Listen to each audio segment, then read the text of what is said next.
तो आज हमने बात करनी है वर्चुअलाइजेशन की। कल जो हमने बात की थी उससे आगे हमने बात करनी है। ठीक है, वर्चुअलाइजेशन। तो वर्चुअलाइजेशन में कल हमने डिस्कस किया था कि वर्चुअलाइजेशन क्या होता है। तो वर्चुअलाइजेशन क्या होता है? इट इज द टेक्निक, मैंने कल भी आपको बताया था, it is the technique of splitting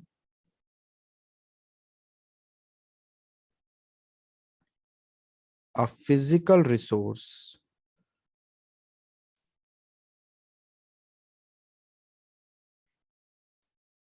into logical resources। तो यही होता है आपका, आपको हार्डवेयर जो आपका था, उस हार्डवेयर को हमने क्या किया था, उस हार्डवेयर को हमने कहा कि भाई एक हाइपरवाइजर नाम की चीज आती है, आप उसे डाल दो और उसे इंस्टॉल कर देने से चीजें जो हैं वो आप फिर अपने अकॉर्डिंग उसको रिसोर्सेज को इस्तेमाल कर पाएंगे। ये डिस्कशन कल भी हमने किया था और आप सबने इसको सुना भी था। हाँ, स्प्लिटिंग और कंबाइनिंग बोथ होता है ना। तो ये डिस्कशन कल भी हमने किया था। फिर उसमें बात आई थी हाइपरवाइजर की। तो आप लोगों ने कहा था कि सर हाइपरवाइजर, मैंने भी कहा था कि भाई कल अभी हमें इसे और डिस्कस करना है। तो हाइपरवाइजर बेसिकली वो एक चीज है या वो सॉफ्टवेयर है या फर्मवेयर है जो आपको बेसिकली आप कह सकते हैं कि जिसकी वजह से आपका ये फिजिकल रिसोर्स जो है ये लॉजिकल रिसोर्स में कन्वर्ट हो पाता है। वो जस्ट बिकॉज ऑफ हाइपरवाइजर हो पाता है। अगर हाइपरवाइजर नहीं होता तो आप उसको फिजिकल को लॉजिकल में कन्वर्ट नहीं कर पाते। राइट, तो यानी हाइपरवाइजर कहीं ना कहीं बेहद इंपॉर्टेंट एक चीज है जो हमें समझ आता है। राइट, अब सवाल ये है कि हाइपरवाइजर कितने टाइप का होता है, क्या क्या होते हैं। आप लोगों ने नॉर्मल लाइफ में भी, जैसे कुछ लोग आप में से जो थोड़ा बहुत इंडस्ट्री में काम किया है या जो टेक्निकल हैं, उन्होंने कहीं ना कहीं VMware वर्क स्टेशन का नाम सुना होगा। VMware वर्क स्टेशन फ्री है, या मतलब लाइसेंस भी आता है, फ्री भी आप डाउनलोड कर सकते हैं। फिर आपने ओरेकल वर्चुअल बॉक्स का नाम सुना होगा, ओरेकल वर्चुअल बॉक्स। तो इस तरह के कुछ टूल्स मार्केट में, सॉफ्टवेयर मार्केट में अवेलेबल हैं। आप अगर चाहें तो गूगल करके भी इसे देख सकते हैं, मैं आपको दिखा देता हूँ। आप इसको डाउनलोड करना चाहें डाउनलोड कर लीजिए। VMware वर्क स्टेशन के नाम से देखें ये रहा, तो आपको ये मिल जाएगा, तो आप इसे डाउनलोड भी कर सकते हैं। ठीक है, तो इसका ट्रायल वर्जन आप यूज कर सकते हैं। फिर आप इसको इसको मतलब ये आप क्रैक भी कर सकते हैं, क्रैक करके भी यूज कर सकते हैं। ठीक है ना, इसको खरीदने की जरूरत नहीं है। तो इस तरह के सॉफ्टवेयर आते हैं जो मार्केट में अवेलेबल है। तो ये जो VMware वर्क स्टेशन का नाम आपने सुना है या ये जो ओरेकल वर्चुअल बॉक्स का नाम आपने सुना है, ये क्या है? ये आपका हाइपरवाइजर ही तो है। अब पूछे कि सर कैसे हाइपरवाइजर है, तो देखें आपको मैं बताता हूँ जिन लोगों को थोड़ा बहुत आइडिया है। हाँ, सिट्रिक्स का भी आता है। तो अब देखें, आपका ये जो लैपटॉप है, जो मेरा लैपटॉप है, मेरे लैपटॉप पे इस समय चल रहा है विंडो विंडो 11 जो नया आया, 11 है कौन सा है, वो चल रहा है। ठीक है, अब मैं विंडोज चला रहा हूँ और मैं अभी प्रैक्टिस करना चाहता हूँ लाइनेक्स के ऊपर, या रेड हैट लिनक्स है या उबुंटू है, फॉर एग्जांपल किसी और वर्जन या ओएस पे मैं काम करना चाहता हूँ, मुझे प्रैक्टिस करनी है। तो मैं कैसे करूंगा? मैं नहीं कर सकता। सॉल्यूशन क्या है भाई? मुझे उबुंटू ही चाहिए प्रैक्टिस करने के लिए, क्योंकि लिनक्स के जो आपके कमांड हैं वो तो लिनक्स के ऑपरेटिंग सिस्टम पे ही चलाओगे ना, आप विंडो पे थोड़ी सीख पाओगे। तो अगर आपको लिनक्स की प्रैक्टिस करनी है, लिनक्स आपको सीखना है, तो आप क्या करोगे? आपको उबुंटू इंस्टॉल करना पड़ेगा। तो क्या आप अपने लैपटॉप में उबुंटू इंस्टॉल कर सकते हो? विंडो तो चल रही है ना आपके लैपटॉप में, तो उबुंटू इंस्टॉल कर सकते हो? नहीं कर सकते, नॉर्मली नहीं कर सकते। मतलब ऐसा नहीं कि आप दो दो ऑपरेटिंग सिस्टम, ऐसा थोड़ी है लैपटॉप स्टार्ट किया और जो है आप उबुंटू या विंडो अपनी मर्जी से कोई सिलेक्ट कर लो। ठीक है, हालांकि ऐसा होता था, पहले भी होता था, अब भी होता है, तरीके हैं, मैं ये नहीं कह रहा नहीं है, पर नॉर्मली नहीं होता ना। मतलब अभी जैसे मैं अपने लैपटॉप की बात करूं तो मैं विंडो चला रहा हूँ। ठीक है, और वो जो होता है उसमें भी तो हाइपरवाइजर ही काम कर रहा है ना बैक एंड पे। अगर वो चीज आपने कर भी रखी है लैपटॉप में कि लैपटॉप के स्टार्ट होने पे विंडो या लिनक्स में कहीं भी जा सकता हूँ, तो बैक एंड पे वो हाइपरवाइजर की हेल्प से ही हो पा रहा है। ठीक है, तो अब आप नहीं कर सकते उबुंटू पे प्रैक्टिस करनी है, तो क्या करना पड़ेगा? लोग बताते हैं कि भाई एक काम करो, VMware वर्क स्टेशन इंस्टॉल कर लो और इसके ऊपर जाके एक आप वर्चुअल मशीन बनाना और उस पे उबुंटू OS इंस्टॉल कर देना, और जब भी प्रैक्टिस करनी हो इस वर्क स्टेशन के अंदर जाके उस मशीन पे जाके प्रैक्टिस कर लेना। यही आपने सुना होगा या किया होगा, राइट? तो कुल मिला के वो जो काम आप करते थे वो क्या है, वो वर्चुअलाइजेशन ही तो है। यानी आपने क्या किया, आपकी मशीन जो थी पहले 1:1 के रेशियो में काम कर रही थी, यानी एक लैपटॉप और एक लैपटॉप पे एक ऑपरेटिंग सिस्टम। लेकिन अगर इसकी जगह वर्चुअलाइजेशन आप कर दो तो क्या हो जाएगा, एक laptop and many operating system. एक ही लैपटॉप पे आप बहुत सारे, एक मिनट, हेलो हेलो, हाँ हाँ हाँ हाँ हाँ, मैं अभी करवा रहा हूँ, करवा रहा हूँ।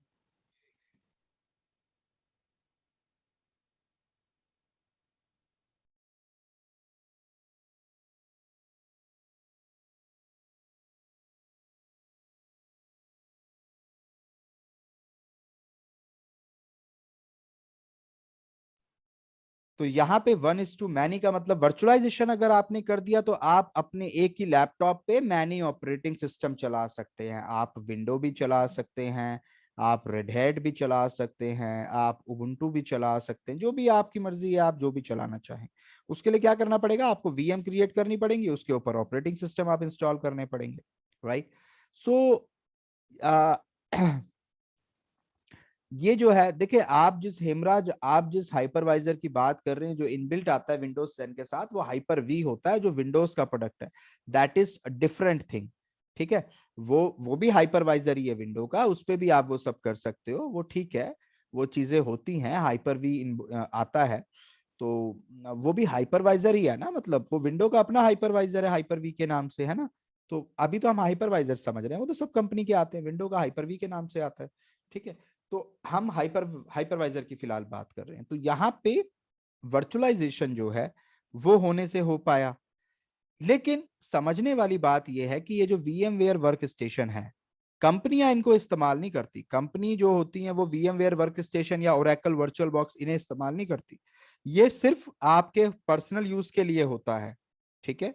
ये आपके पर्सनल या होम पर्पस या आपके छोटे मोटे कामों के लिए होता है। इंडस्ट्री में जो इस्तेमाल किए जाते हैं वो हाइपरवाइजर अलग होते हैं।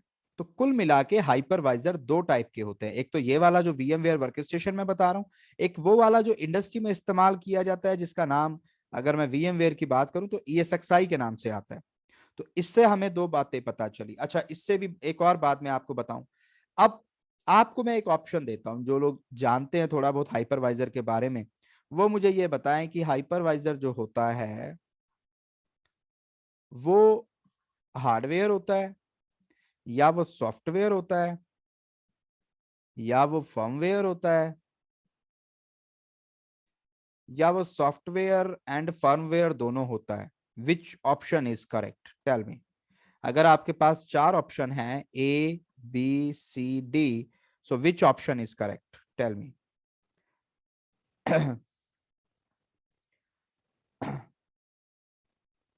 चलो, काफी सारे लोगों ने बताया सर डी इज करेक्ट। तो बिल्कुल आपने सही कहा कि डी इज करेक्ट। हाइपरवाइजर जो होता है वो सॉफ्टवेयर और फर्मवेयर दोनों होता है। अच्छा, जिन लोगों को नहीं पता कि सर सॉफ्टवेयर फर्मवेयर क्या होता है, इसके ऊपर पूरी एक वीडियो मैंने बनाई हुई है अलग से, वो यूट्यूब पे CCNA की प्लेलिस्ट में पड़ी है, आप देख सकते हैं। वैसे मैं अभी फिलहाल इतना आपको बता दूं कि सॉफ्टवेयर और फर्मवेयर में बुनियादी फर्क क्या होता है। अगर आप हार्डवेयर के ऊपर, ये आपका हार्डवेयर है जैसे मेरा लैपटॉप है, उसके ऊपर आप ऑपरेटिंग सिस्टम चला रहे हैं, और उस ऑपरेटिंग सिस्टम के ऊपर आप कोई भी एप्लीकेशन या कुछ भी आप इंस्टॉल करते हैं, कोई प्रोग्राम इंस्टॉल करते हैं, उस प्रोग्राम को कहा जाता है सॉफ्टवेयर। बात समझ आ रही है? यानी सॉफ्टवेयर क्या होता है, सॉफ्टवेयर होता है जो आपका ऑपरेटिंग सिस्टम के ऊपर चलाया जाता है। इस बात को बस याद रखिएगा, सॉफ्टवेयर क्या होता है, जो ऑपरेटिंग सिस्टम के ऊपर चलाया जाता है। जबकि फर्मवेयर क्या होता है, वो इसका उलट होता है।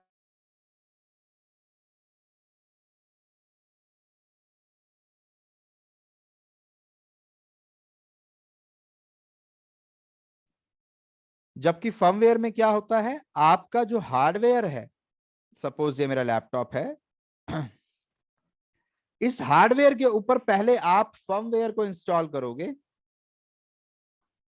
और उस फर्मवेयर के बाद आप अपना जो है एक ओएस डाल लो, या आप कह लो आप पहले अपनी वीएम क्रिएट करोगे तब आप अपना ओएस इंस्टॉल करोगे। यानी पहले फर्मवेयर इंस्टॉल होगा, उसके बाद ऑपरेटिंग सिस्टम इंस्टॉल होगा। यानी फर्मवेयर की जो खासियत है वो ये है कि ये बेयर मेटल के ऊपर या डायरेक्ट हार्डवेयर के ऊपर इंस्टॉल किया जाता है। ऑलवेज रिमेंबर, फर्मवेयर जो होता है वो डायरेक्ट हार्डवेयर के ऊपर इंस्टॉल किया जाता है। इसीलिए आपको याद होगा, आप जो भी मोबाइल फोन चला रहे हैं, आपके मोबाइल के ऊपर दो तरह के अपडेट आते हैं।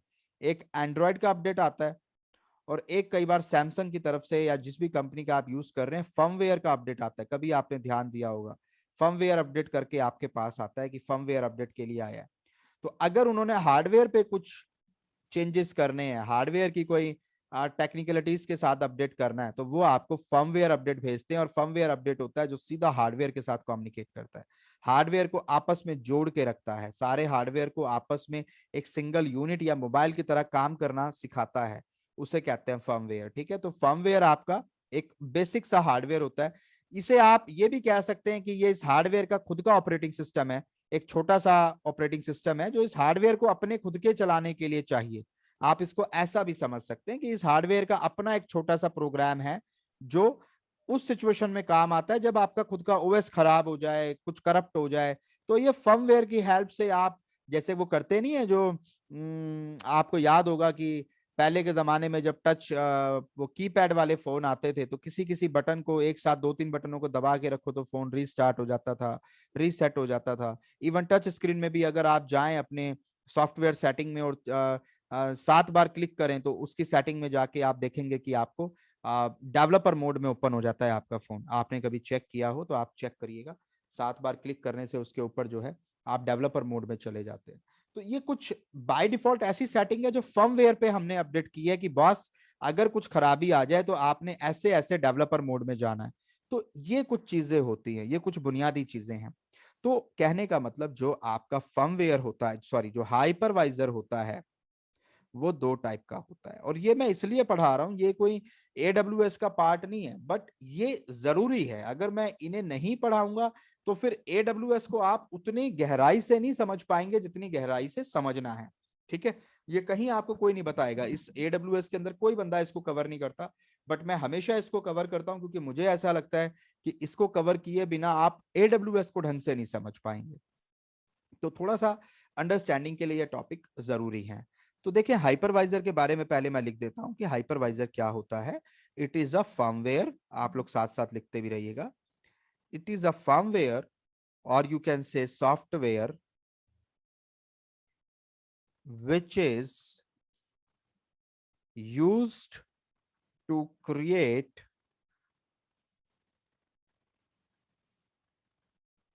and manage virtual machine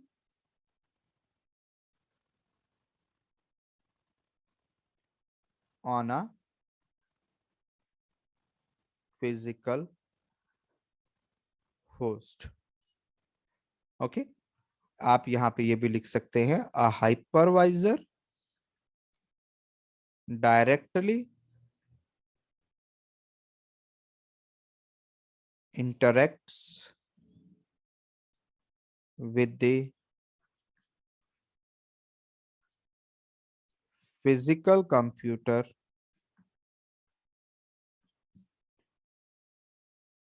and extract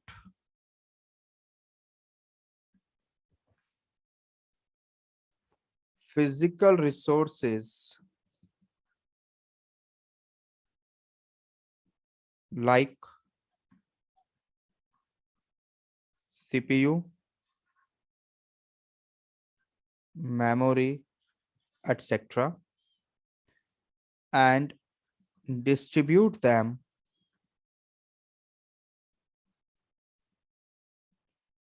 among the VM running on the host. ठीक है, तो हाइपरवाइजर क्या है? इट इज अ फर्मवेयर या सॉफ्टवेयर। फर्मवेयर किस सिचुएशन में कहेंगे या सॉफ्टवेयर किस सिचुएशन में कहेंगे, ये अब आपको पता होना चाहिए। अगर ओएस के ऊपर इंस्टॉल किया जा रहा है तो सॉफ्टवेयर कहलाएगा वो हाइपरवाइजर, फॉर एग्जांपल आपका VMware वर्कस्टेशन। और अगर डायरेक्टली हार्डवेयर के ऊपर इंस्टॉल किया जा रहा है वो हाइपरवाइजर, तो वो कहलाएगा फर्मवेयर।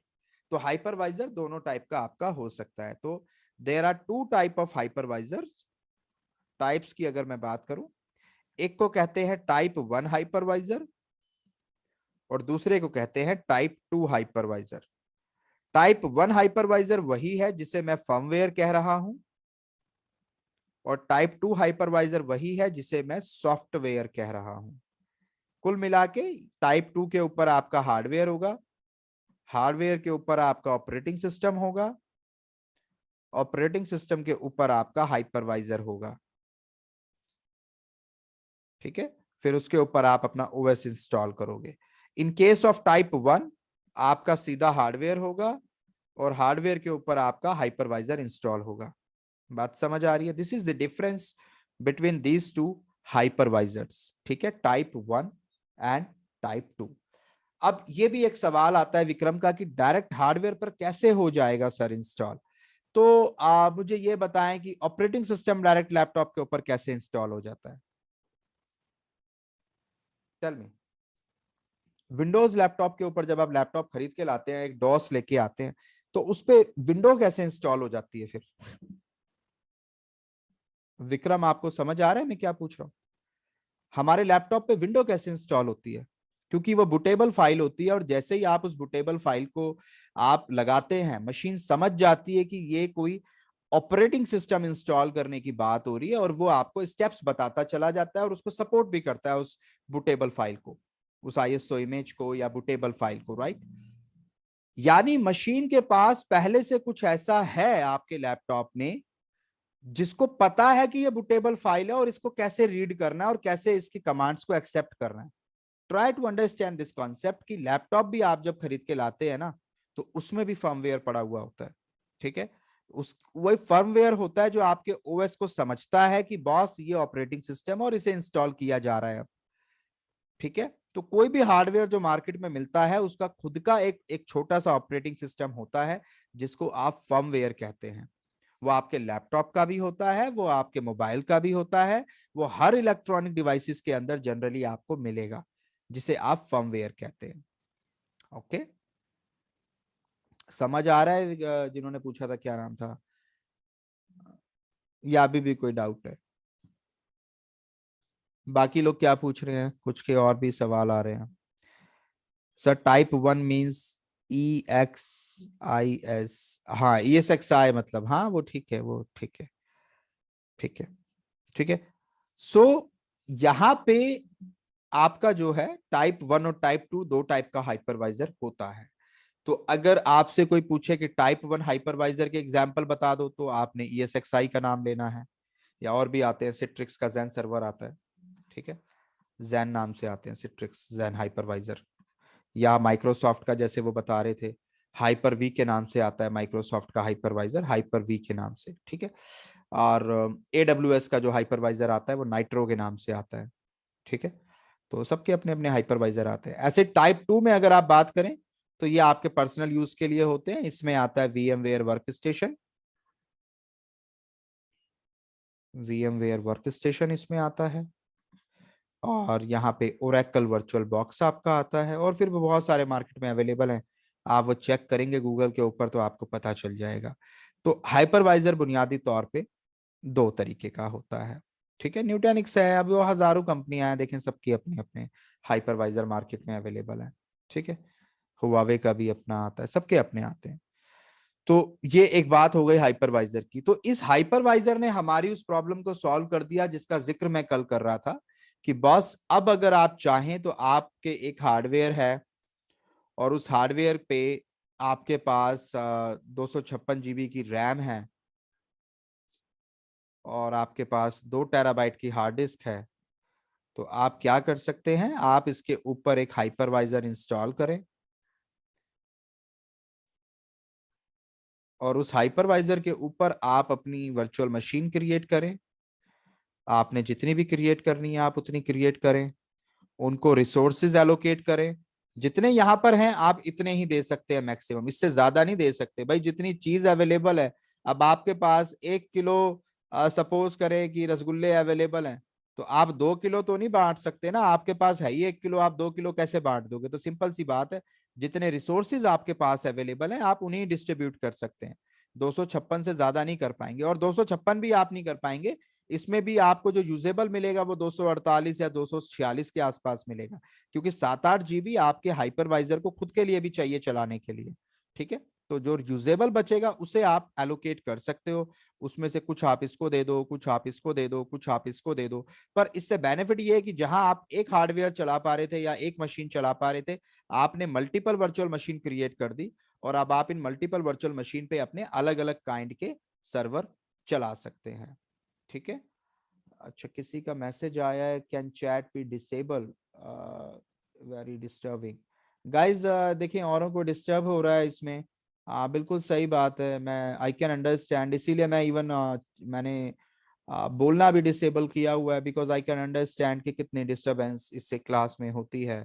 तो आप लोग कोशिश करिए प्लीज कि अगर आपको मेरी बातें समझ आ रही हैं तो आप फिर चैट बॉक्स में ना लिखें। ठीक है। तो देखें, काफी सारे लोग इस बात को कह रहे हैं कि हमें डिस्टरबेंस हो रही है, और ऑफ कोर्स जब फ्लो में चीजें चल रही है तो आपको कोई मसला नहीं है तो आप मत लिखिए कुछ भी। ठीक है, कुछ मत लिखिए इसमें। आई डोंट थिंक कैमरा किसका ऑन है भाई, कैमरा भी प्लीज आप ऑफ करिए। अगर किसी का कैमरा भी ऑन है तो आई एम रिक्वेस्टिंग कि बॉस अपने कैमरे वैमरे ऑफ रखिए, बिकॉज वो फिर लोगों को विजिबल होते हैं, राइट। सो प्लीज आप ऑफ कर लीजिए। And I don't think so chat disable option, let me check. अच्छा ठीक है, चले मैं डिसेबल ही कर दूं क्या? आई थिंक ये डिसेबल हो गया अभी। मुझे लगता है अभी ये डिसेबल है, या मैं इसमें कर देता हूं कि इसको होस्ट एंड को होस्ट के साथ ही कर देता हूं। ठीक है, तो आपकी चैट मेरे साथ ही होगी, बाकी किसी को कुछ नजर नहीं आएगा। ठीक है, चलें, मैंने डिसेबल कर दिया है। कोई मसला होगा तो अभी वो मेरे पास आएगा। ठीक है, चलें। Of course Abhishek, cloud computing के बाद भी हाइपरवाइजर की हमें बिजनेस में जरूरत है। आज तजिंदर सिंह जी, बड़े दिनों बाद आप नजर आए। चलें, अच्छा लगा आप इस बैच में हैं। और काफी सारे लोग मुझे पुराने भी नजर आ रहे हैं, इसका मतलब अच्छा। चलें, अच्छी बात है। तो चलें, तो यहाँ पे अब हमने बात हाइपरवाइजर की है, आपको आई होप हाइपरवाइजर समझ आ गया होगा। तो अब इसके बाद हम यहाँ पे जो बात करेंगे, अभी तक हमने जो कॉन्सेप्ट क्लियर किया कि बॉस 1990s में, कल की अगर मैं कहानी जो आपको याद होगी, तो 1990 में जब आईटी इंडस्ट्री रेवोल्यूशन आया आईटी इंडस्ट्री में, तो आईटी में आपने देखा कि हार्डवेयर पे काम होना शुरू हुआ, और उन्हें किस तरीके से मुश्किल आई कि भाई हम कैसे अपने हार्डवेयर को ऑप्टिमली यूटिलाइज करें। तो फिर एक सॉल्यूशन आया कि बॉस आप वर्चुअलाइजेशन कर लो। फिर वर्चुअलाइजेशन काफी टाइम तक चला, पॉपुलर रहा मार्केट में, आज भी है, ऐसा नहीं है आज नहीं है, आज भी है, मैक्सिमम कंपनीज में यूज होता है। बट फिर उसके बाद एक प्रॉब्लम आई कि बॉस अगर हमने ऐसा कोई एनवायरनमेंट चाहिए, देखिए वर्चुअलाइजेशन के लिए भी एक जो मैंडेटरी चीज थी वो क्या थी, कि आपके पास हार्डवेयर तो होना ही चाहिए ना। एक जो मैंडेटरी चीज थी वो ये थी कि आपके पास हार्डवेयर होना चाहिए, उसके बाद ही आप जो है आप उस हार्डवेयर पे 1 VM 2 VM क्रिएट करोगे या 3 VM क्रिएट करोगे, वो आपकी मर्जी है। पर एक हार्डवेयर तो मिनिमम आपको लेना ही पड़ेगा ना, तभी आप उसके ऊपर 3 VM बना पाओगे। कहने का मतलब जहां आपके 100 सर्वर लग रहे थे अब 10 लग जाएंगे, आपकी रिक्वायरमेंट के अकॉर्डिंग। क्यों? क्योंकि हर सर्वर पे आपने 10 VM क्रिएट कर दी। ठीक है, तो आपकी रिक्वायरमेंट तो कम हो गई, पर जीरो तो नहीं हुई ना, आपको हार्डवेयर तो फिर भी मैनेज करना पड़ रहा है, क्योंकि मैं उसको वर्चुअलाइज तो कर रहा हूं, लेकिन मसला यह है कि मुझे तब भी 10 हार्डवेयर मैनेज करने पड़ रहे हैं। अब अब होता यह है कि इंसानी फितरत है, जब हमें किसी चीज में सुकून मिल जाता है तो फिर हम सोचते हैं कि ऐसा होता तो और बढ़िया होता, ऐसा होता तो और बढ़िया होता। वो हमारी हसरतें कभी पूरे नहीं होती है ना। तो अब इंसान के साथ भी आईटी इंडस्ट्री में भी यही हुआ कि अब ये प्रॉब्लम सोल्व हो गई, तो उन्हें लगा कि यार ये 10 हार्डवेयर भी क्यों मैनेज करने पड़ रहे हैं, ये भी कोई और ही मैनेज कर ले तो बढ़िया है। और ऐसे में फिर देखे आज के जमाने में क्या हुआ, मुझे याद है कि 1990 1995 में जो था, कोई भी ऐसा कॉन्सेप्ट नहीं था कि टेक अवे वाला, कि आप घर पे रेस्टोरेंट से खाना खुना मंगा लें और फोन पे होम डिलीवरी हो जाए। फिर धीरे धीरे शुरू हुआ कि बस आप जो है रेस्टोरेंट पे फोन कर दें और वो आपके घर पे खाना भेज देंगे। ठीक है, चले यहाँ तक भी सही था। फिर उसके बाद हुआ कि बॉस अब जो है फोन करने की भी जरूरत नहीं है, आप मोबाइल एप्लीकेशन के ऊपर स्विगी या जोमेटो पे जाएं और स्विगी जोमेटो पे आप ऑर्डर बुक कर दें, वहां पे आपको 50% का डिस्काउंट भी मिलेगा, खाना भी आपके घर आ जाएगा। धीरे धीरे चीजें बदलती चली गई और हमने कहा कि यार ये सबसे बढ़िया है, ना किचन रखने का झमेला, ना कुछ करने का झमेला, और अपना खाना भी आपको अपनी पसंद के रेस्टोरेंट से मिल रहा है। तो ये चीजें हुई। ऐसा ही रेवोल्यूशन फिर आईटी इंडस्ट्री में भी आया कि भाई यहाँ पे हमने कहा कि हमने नहीं मैनेज करना ये एक हार्डवेयर भी, और ना हमने उसके ऊपर वीएम मैनेज करनी, ये काम भी अब किसी और को दे दूं। तो ऐसे में इवॉल्व हुआ आपका क्लाउड। और क्लाउड वही कॉन्सेप्ट था कि जिसमें सारी चीजें एक दूसरी कंपनी मैनेज करेगी और आपको तो बस बिल पे करना है जितना आपका उस वीएम के लिए बनेगा। And this is the concept of cloud. Cloud ने आपको वर्चुअलाइजेशन से, someone is saying voice is missing, okay okay okay, let me check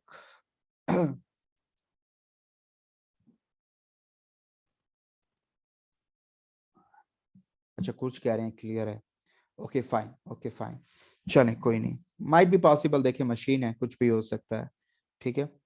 नहीं, मुझे नहीं लगता लवकेश की इंटरनेट मेरे साइट पे, हाँ दो यूजर की साइट पे हो सकता है, क्योंकि जनरली तो ऐसा इशू नहीं आता है, हमारे यहाँ प्रॉपर है ये, ऑप्टिकल फाइबर ही है। तो चलें, कोई बात नहीं, कोई बात नहीं, ठीक ठीक ठीक। चले, मुझे आपके मैसेज आ रहे हैं। तो अब यहाँ पे हमने कहा कि भाई क्लाउड का कॉन्सेप्ट जो है फिर वो इससे एक कदम ऊपर का कॉन्सेप्ट है, जिसमें आपने कोई हार्डवेयर ही मैनेज नहीं करना, आपने कोई हार्डवेयर रखना ही नहीं है। एटलीस्ट यहाँ पे एक हार्डवेयर तो लेना पड़ रहा था ना आपको वर्चुअलाइजेशन के केस में, क्लाउड में वो भी नहीं रखना पड़ेगा, आप सीधा सर्विस को कहीं और से इस्तेमाल कर रहे हैं। And that concept is cloud. Cloud का मतलब बादल है जिन पे कभी जा नहीं सकते, जिनको कभी छू नहीं सकते, पर सर्विस आपको मिल रही है बारिश की तरह, है ना। तो ये कुछ क्लाउड का कॉन्सेप्ट है। तो क्लाउड के कॉन्सेप्ट की अब हम बात करते हैं कि बॉस क्लाउड क्या है, ठीक है। क्लाउड के देखें कई सारे बेनिफिट हैं, जैसे कि एक बेनिफिट मैंने आपको बताया कि no need to purchase any hardware, okay, no need to purchase any hardware. आपको क्लाउड अगर आप इस्तेमाल कर रहे हैं तो आपने कोई भी हार्डवेयर या कोई भी आपने अलग से चीज नहीं खरीदनी है, आपको जरूरत ही नहीं है, राइट। दूसरा जो बेनिफिट है that is any time anywhere, आप कहीं से भी क्लाउड को एक्सेस करें, किसी भी टाइम करें, वो आपकी मर्जी है। तीसरा जो क्लाउड का बेनिफिट है दैट इज स्केलेबल। क्लाउड पे जो सबसे बड़ा बेनिफिट है वो है स्केलेबिलिटी का। आप इसको कभी भी अपनी रिक्वायरमेंट के अकॉर्डिंग बढ़ा या घटा सकते हैं, ये क्लाउड का सबसे दिलचस्प कॉन्सेप्ट है, ठीक है। आपको आज लग रहा है कि मुझे 4 सर्वर की जरूरत है, आप 4 सर्वर ले लो। आपको कल को लगता है कि मुझे 12 सर्वर चाहिए, आप 12 सर्वर ले लो। आपको फिर 2 दिन बाद फील होता है 12 ज्यादा हो गए, आप दोबारा से 4 या 6 कर दो, आप घटा दो, और आपको फिर उतना ही पे करना है जितनी देर आपने उसे इस्तेमाल किया। इससे अच्छा क्या होगा आप समझिए। आपको अगर ये कहा जाए कि बस एक कॉल करने के, जो नॉर्मल वॉइस कॉल होती है उसे करने के 10 रुपए पर मिनट लगेंगे, ये कॉन्सेप्ट अच्छा है। या आपसे ये कहा जाए कि बस 10 पैसा पर सेकंड लगेगा, 10 पैसा, सपोज इसे मैं 6 रुपए मानता हूं, 6 रुपए पर मिनट की कॉल है, ठीक है। और या फिर 10 पैसा पर सेकंड की कॉल है। अगर आप इसे कैलकुलेट करें तो ये कितना हो गया, ये 60 सेकंड हो गया ना, तो ये भी 6 रुपए बन गया आपका। लेकिन विच कॉन्सेप्ट इज गुड, ये वाला या ये वाला? 10 पैसे वाला बढ़िया है, क्यों? क्योंकि अगर आपने 4 सेकंड बात करी है तो आपको 40 पैसे देने, जबकि इस केस के अंदर आप भले ही 4 सेकंड बात करो, पैसे पूरे मिनट के हिसाब से कटेंगे, 6 रुपए। यानी ये कॉन्सेप्ट अच्छा है। सिमिलरली क्लाउड के अंदर भी आपका पे पर सेकंड का कॉन्सेप्ट चलता है। अगर आप 4 सेकंड अपना सर्वर चलाएंगे तो 4 सेकंड के ही पैसे आपको देने हैं, 2 रुपए 3 रुपए जो भी बनेगा, ठीक है। अगर आप 1 घंटा सर्वर चलाएंगे, 1 घंटे के आपके बनते हैं 15 रुपए, तो आपको 15 रुपए पे करने हैं। सोचो आप, क्लाउड इतना सस्ता है कि अगर आप 1 घंटे एक सर्वर चलाएंगे और आप उसके बाद बंद कर देंगे तो 15 रुपए दो, आपका काम खत्म। ऐसा नहीं है कि नहीं भाई आपके लिए मैंने एक सर्वर लगाया और उसके बाद आप ये कह रहे हो कि अब मेरे को नहीं चाहिए 1 घंटे के बाद, तो ऐसा नहीं होगा। आपने जितनी देर इस्तेमाल किया आपको सिर्फ उतना पे करना है। इसका लोग बड़ा अच्छा एग्जाम्पल देते हैं कि बॉस इलेक्ट्रिसिटी जो आपके घर में आ रही है उसका सबसे अच्छा एग्जाम्पल है, आप जितनी देर इसका इस्तेमाल करेंगे, आप अगर अपना एसी जो है वो 1 घंटे चलाएंगे तो आपका बिल 1 घंटे का बनेगा, उसके बाद आपका बिल बनना बंद हो जाएगा। और 1 महीने के बाद आपको जितना जो भी बिल आएगा वो उस 1 घंटे का ही आएगा जितनी देर आपने एसी चलाया था। ठीक है, आप बस उतना पे कर देते हो और उसके बाद आपकी जिम्मेदारी खत्म। बिजली बनानी कैसे है, हैंडल कैसे करनी है, बिजली के खंभे कौन लगाएगा, वो सारी सिरदर्दी आपकी नहीं है, आपको तो बस पे करना है, बात खत्म। And this is the concept of cloud, this is the benefit of cloud. पे एज यू गो मॉडल इसका होता है, लिख लीजिएगा, पे एज यू गो। पे एज यू गो का मतलब जितना आप इस्तेमाल करेंगे या कंज्यूम करेंगे, आप उसे जो है उतना ही आपको पे करना पड़ेगा। तो cloud is a pay as you go model. Okay, cloud जो है वो इस मॉडल पे काम करता है जिसमें जितनी देर आप उसके रिसोर्सेज का इस्तेमाल करेंगे सिर्फ उतना पैसा आपको देना पड़ेगा। This thing is clear to you कि क्लाउड क्या है? क्लाउड कुछ नहीं है। क्लाउड में अब देखें, अब फिर वही सवाल एक खड़ा हो गया कि सर फिर ये क्लाउड मतलब कैसे बना, या कंपनियों ने कैसे बनाया? तो फिर इसका एग्जांपल मैं आपको देता हूं। जैसे मैं अमेजन का एक एग्जांपल आपको लेता हूं, जो इन्होंने AWS बनाया, अमेजन वेब सर्विसेज। कि उन्होंने क्या किया, उन्होंने एक बहुत बड़ा एरिया लिया, ऐसा मान लेते हैं, ठीक है, एक बहुत बड़ा एक एरिया लिया, उस एरिया में उन्होंने अपने सर्वर लगाए। ठीक है, बहुत सारे सर्वर लगा दिए, सपोज करें 50,000 सर्वर लगा दिए। ऐसी बहुत बड़ी बड़ी स्टोरेज उन्होंने लगा दी। फिर उन स्टोरेज के बाद उन्होंने नेटवर्किंग डिवाइसेस के थ्रू सबको आपस में कनेक्ट कर दिया और पूरा एक जो है डेटा सेंटर क्रिएट कर दिया। ठीक है, अब इनके पास हजारों जीबी रैम के सर्वर पड़े हुए हैं, हजारों टेराबाइट स्टोरेज पड़ी हुई है, और ये सारा इनके पास अपना सिस्टम रेडी है। अब ये कहते हैं बॉस, हम जो है ना अब इन चीजों को बेचेंगे। ये कुछ ऐसा ही है कि आपने अपने घर में खाना बनाया अपने 2 लोगों के लिए, लेकिन रेस्टोरेंट वाला क्या करता है, वो 1000 लोगों का खाना बनाता है, और फिर जिसको जितना चाहिए होता है, आप 1 प्लेट ऑर्डर करेंगे वो आपको 1 प्लेट ला के देगा। आप उसे 4 प्लेट शाही पनीर ऑर्डर करेंगे तो वो 4 पनीर शाही पनीर आपको ला के देगा, 4 प्लेट। तो रेस्टोरेंट वाला आपको उतना ही सर्व करेगा, लेकिन वो बना के बल्क में ज्यादा रखता है। तो इट्स लाइक दैट मॉडल कि ये जो अमेजन है या AWS है, उसने क्या किया, उसने वही किया, उसने वही किया। उसने यहाँ पे बहुत सारे सर्वर लगा लिए, बहुत सारी स्टोरेज उन्होंने लगा ली, और स्टोरेज और सर्वर लगाने के बाद उन्होंने कहा कि भाई अब हम इन्हें बेचेंगे, जिसको जितनी जरूरत है वो हमसे उतने सर्वर, उतनी स्टोरेज, या फिर कोई और उनको चीज चाहिए, कोई फायरवॉल उनको चाहिए, कोई उनको स्ट्रीमिंग सर्विस चाहिए, वो सब हम किराए पे देते हैं। तो ये आप ये समझे कि क्लाउड जो है ये एक ऐसी सर्विस है जो क्लाउड पे आप किराए पे आपको ये सारी सर्विसेज प्रोवाइड कराता है, किराए पे देता है आपको। किराए पे इन द सेंस जितनी देर आप इस्तेमाल करेंगे उतना आपको पे करना है। सो ये कुछ ऐसा मॉडल है। ठीक है, तो बैक एंड पे क्या होता है, अमेजन ने, AWS ने अपने डेटा सेंटर बनाए हुए हैं। उन डेटा सेंटर में उनके पास बड़े बड़े सर्वर रखे हैं, बड़ी बड़ी स्टोरेज रखी हैं, और फिर उन्होंने उस पूरे डेटा सेंटर को आपस में वर्चुअलाइज किया, इन सारे सर्वर स्टोरेज को वर्चुअलाइज किया और इन्हें वर्चुअल फॉर्म में लेके आ गया। क्यों ऐसा किया उन्होंने? अगर वो इन्हें वर्चुअल फॉर्म में नहीं लेके आएंगे तो फिर कैसे दूसरा बंदा उस पर अपनी VM क्रिएट कर पाएगा? जितनी चीजें उसको चाहिए, जितनी रैम का सर्वर उसको चाहिए, उसे कैसे मिलेगा जब तक वो वर्चुअलाइज नहीं होगा, लूजली कपल्ड नहीं होगा? बात समझ आ रही है? तो उसने क्या किया, उसने सारे हार्डवेयर को वर्चुअलाइज कर दिया, और वर्चुअलाइज करने के बाद उसको इंटरनेट से कनेक्ट कर दिया। इस पूरे डेटा सेंटर को उन्होंने क्या किया, मैं आपको, ओ शिट, चलें कोई नहीं, इस पूरे डेटा सेंटर को, यानी कि ये मेरा डेटा सेंटर है, इसको उन्होंने क्या किया, इसको उन्होंने इंटरनेट के थ्रू कनेक्ट कर दिया। और उन्होंने कहा कि बॉस किसी को भी चाहिए वो इंटरनेट से आए हमारे पास, और उसको जितने जीबी का रैम, जितने जीबी का सर्वर चाहिए, मैं उसको प्रोवाइड कराऊंगा। So this is the concept of cloud. यानी बैक एंड पे हार्डवेयर होता है, मैं समझाना ये चाह रहा हूं, बैक एंड पे हार्डवेयर होता है, सर्वर, स्टोरेज, नेटवर्किंग डिवाइस, पर आपको किसी भी चीज की एज अ यूजर, आपको किसी भी चीज की टेंशन लेने की जरूरत नहीं है। आप तो बस उतना पे करिए जितना आप इस्तेमाल कर रहे हैं। इस जस्ट लाइक अ रेस्टोरेंट, एक रेस्टोरेंट में आप जाते हैं खाना खाने के लिए, तो आपकी टेंशन नहीं है कि वहां पे शेफ कितनी सैलरी ले रहा है या शेफ कितनी देर में खाना बना रहा है। आपने तो जो चीज ऑर्डर की है वो आपको मिलनी चाहिए और आप उसी का पे करते हैं। आप बाकी चीजों का पे नहीं करते कि आपने वहां टेबल खरीदने का भी पे किया कि भैया टेबल में भी पैसा लगा है, या इसने तो बेचारे ने इंटीरियर में भी पैसा लगाया है, उससे आपको मतलब नहीं है। वो सारी चीजों की कॉस्ट अपनी अपने बिल में लगा लेता है। सस्ते ढाबे पे जाओगे तो शाही पनीर 80 रुपए प्लेट मिल जाएगी, अच्छे रेस्टोरेंट में जाओगे तो वही 280 रुपए की मिलेगी। तो वो 280 रुपए क्यों है? क्योंकि बॉस उसने अपने इंटीरियर का बाकी चीजों का खर्चा उसमें जोड़ दिया है।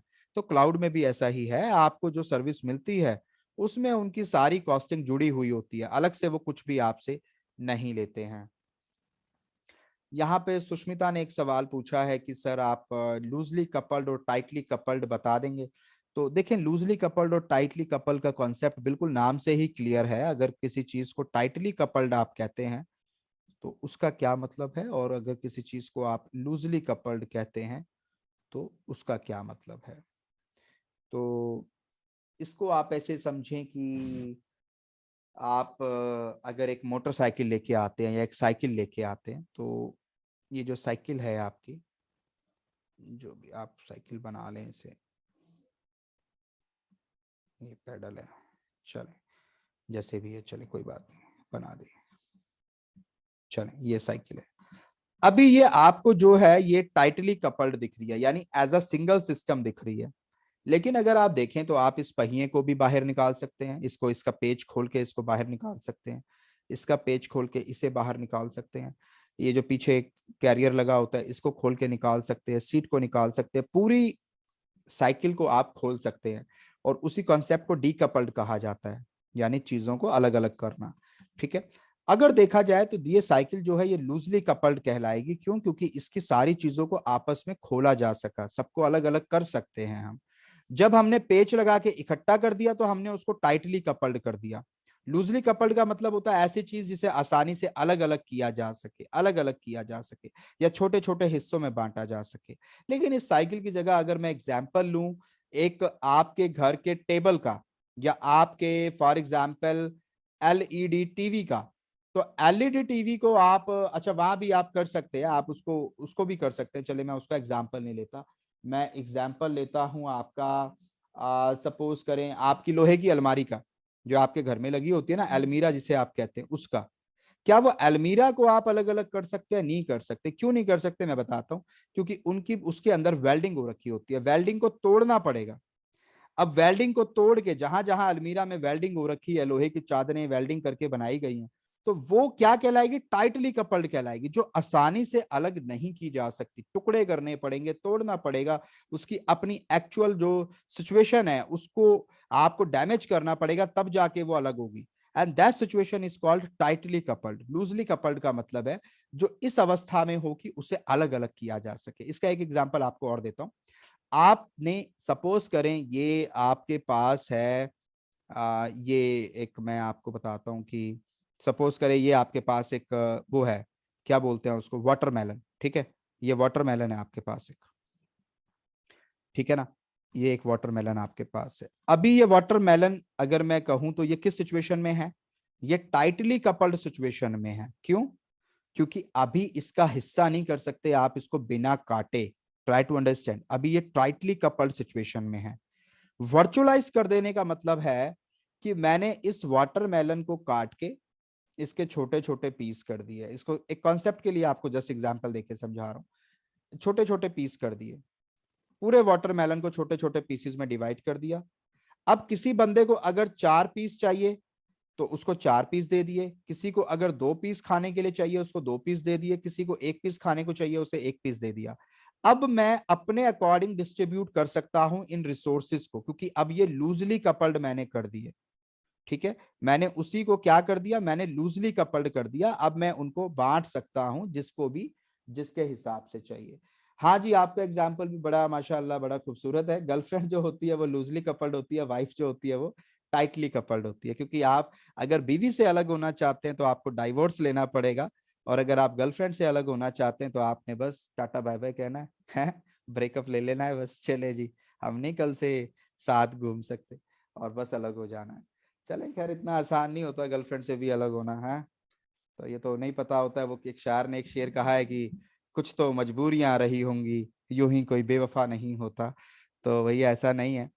तो वहां भी मजबूरियां होती हैं, लेकिन आपका एग्जाम्पल सही है कि आप जो शादी के बाद होते हैं आप टाइटली कपल्ड हो जाते हैं, क्योंकि वहां पे क्या है, अब अलग होना आसान नहीं है, अब आपको डाइवोर्स लेना पड़ेगा, कोर्ट कचहरी के चक्कर लगाने पड़ेंगे। और मोहब्बत में तो बस सब कुछ जायज है फिर, है ना। तो वहां पे आप अलग हो सकते हैं। तो ये कई तरह के एग्जाम्पल हैं जो आप अपनी अंडरस्टैंडिंग के लिए ले सकते हैं। ठीक है। तो हमने क्लाउड का भी कुछ बुनियादी कॉन्सेप्ट समझा कि भाई क्लाउड क्या होता है। ठीक है। तो अगर आपसे क्लाउड के फीचर्स पूछे जाएं या बेनिफिट्स पूछे जाएं, इंटरव्यू में जनरली पूछे जाते हैं, जो लोग फ्रेशर है उनसे भी, कई बार एक्सपीरियंस लोगों से भी अलग अलग तरीके से पूछे जाते हैं। डायरेक्टली तो कोई आपसे नहीं कहेगा क्लाउड के बेनिफिट बताओ, ये बिल्कुल बेसिक सा सवाल है। लेकिन कई बार चीजें घुमा फिरा के जब आती हैं सेल्स के पर्सपेक्टिव से या बाकी चीजों से, तो आपको पता होना चाहिए कि पहला बेनिफिट तो इसका वही है, पे एज यू गो। दूसरा बेनिफिट इसका है स्केलेबल। स्केलेबल मतलब चीजों को अपनी अकॉर्डिंग आप बढ़ा या घटा सकते हैं। तो इस पे हम डिटेल में बात करेंगे, लैब भी करेंगे, सारी चीजें हैं। फिर उसके बाद जो तीसरा बेनिफिट इसका एक अच्छा बेनिफिट है वो है रिसोर्स पूलिंग। रिसोर्स पूलिंग का मतलब ये है कि क्लाउड के अंदर जो आपके रिसोर्सेज हैं उनको आप जो है, आप ये कह लें कि आप अपने रिसोर्सेज को जोड़ सकते हैं आपस में। आप चाहते हैं कि भाई मेरी ये स्टोरेज जो है ये दूसरे के साथ मिलके काम करे, ठीक है, मेरे पास एक स्टोरेज और अलग पड़ी है, आप दोनों को मिला के एज अ पूल भी काम कर सकते हैं, क्योंकि सारे लूजली कपल्ड हैं। अब वही अभी जो मैंने वाटरमेलन का एग्जांपल आपको दिया कि आप किसी को 4 पीस इकट्ठे दे दो, किसी को 2 पीस दे दो, जिसकी रिक्वायरमेंट जितनी है। तो यहाँ रिसोर्स को पूल कर रहे हो आप, पूलिंग मतलब जोड़ रहे हो। तो आप उन्हें जोड़ के देना चाहते हो। जैसे कार पूलिंग होती है ना, कार पूलिंग में क्या होता है, एक कार है, एक कार के अंदर एक बंदा जा रहा है, पर अब वो कार अपने डेस्टिनेशन तक जा रही है, और वो अगर 4 बंदों को लेकर जाए तो ज्यादा अच्छी बात है कि उसके डेस्टिनेशन तक एक ही कार से 4 लोग पहुंच गए, सड़क पर ट्रैफिक भी कम होगा और बाकी लोगों का खर्चा भी बचेगा। तो दैट इज कार पूलिंग। ऐसे रिसोर्स पूलिंग क्या होती है कि भाई आप जो है एक ही रिसोर्स पे आप जो है बाकी लोगों को भी हेल्प कर रहे हैं। एक ही हार्डवेयर पे विप्रो का भी सर्वर चल रहा है, एक ही हार्डवेयर पे टीसीएस का भी सर्वर चल रहा है। तो कहीं ना कहीं आप सबको इकट्ठा उनके डेस्टिनेशन तक पहुंचा रहे हैं, उनको उनकी सर्विसेज प्रोवाइड करा रहे हैं। That is resource pooling. तो वो भी आप यहाँ पे कर रहे हैं। फिर उसके अलावा जो एक और कॉन्सेप्ट है, वो इसके बाद एक और कॉन्सेप्ट आता है, उसको हम बोलते हैं यहाँ पे हाई अवेलेबिलिटी।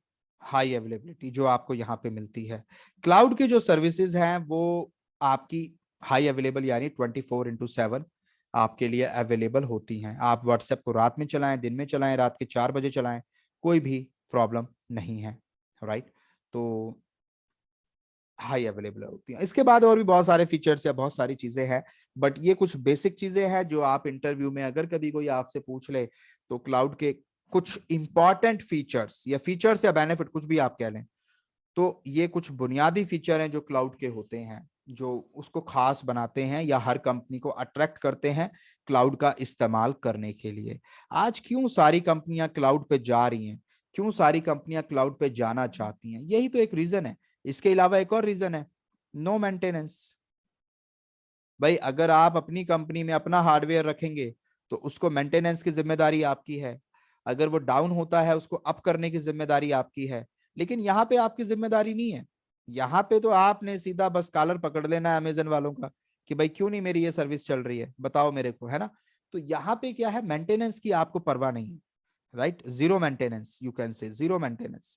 आपको यहाँ पे ना तो इस बात की टेंशन लेनी कि हार्डवेयर चल रहा है, खराब हो गया, क्या हो गया, ये सारी जिम्मेदारी एडब्ल्यूएस की है। अगर आप एडब्ल्यूएस से सर्विस ले रहे हैं, उनकी जिम्मेदारी है कि वो ये चेक करे कि जो है उनका सर्वर चल रहा है कि नहीं चल रहा है। ठीक है। तो यहाँ पे मेंटेनेंस आपको नहीं करनी पड़ती। तो क्लाउड के बड़े सारे बेनिफिट है जिसकी वजह से आज कंपनियां वहां पे जा रही हैं, क्योंकि कंपनीज के साथ जो चैलेंज था वो यही था कि सर्वर डाउन हो गया तो उन्हें एक्सपर्ट लोग नहीं मिलते जो उस सर्वर को अप कर सके टाइम से। उन्हें फिर दिन रात एम्प्लॉय ज्यादा रखने पड़ते हैं, शिफ्ट में रखने पड़ते हैं 8-8 घंटे की, कि भाई सर्वर डाउन ना हो जाए तो प्लीज इसको ठीक कर देना। अब उनको मॉनिटरिंग के लिए बंदे रखने पड़ते हैं। पर क्लाउड में क्या है, आपको कुछ भी नहीं करना, आप जाओ आराम से सो जाओ, सर्वर डाउन होगा तो अपने आप वो दूसरे पे शिफ्ट कर देगा, आपको आपका सर्वर चलता हुआ मिलेगा। उनका सर्वर बैकएंड पे डाउन हो रहा है, क्या हो रहा है, वो सिरदर्दी आपको नहीं देगा। ये कुछ ऐसे ही है कि इलेक्ट्रिसिटी आपके घर पे आती रहेगी, भले ट्रांसफार्मर में आग लग जाए वो दूसरा लगा के जाएंगे, वो उनकी सिरदर्दी है, आपकी सिरदर्दी नहीं है। वो बिजली विभाग वाले अपने आप आएंगे, ट्रांसफार्मर लगा के जाएंगे, आपको आपके घर में इलेक्ट्रिसिटी वो करेक्ट करके देंगे। सो ये कुछ ऐसा कॉन्सेप्ट है क्लाउड का। तो आई होप आपको क्लाउड का जो बुनियादी कॉन्सेप्ट है वो आपको क्लियर हुआ होगा। ठीक है, तो क्लाउड पे दोबारा हम वापस आते हैं। तो क्लाउड में जो कुछ मेजर कंपनीज हैं उनमें मैंने कल भी आपको नाम बताया था।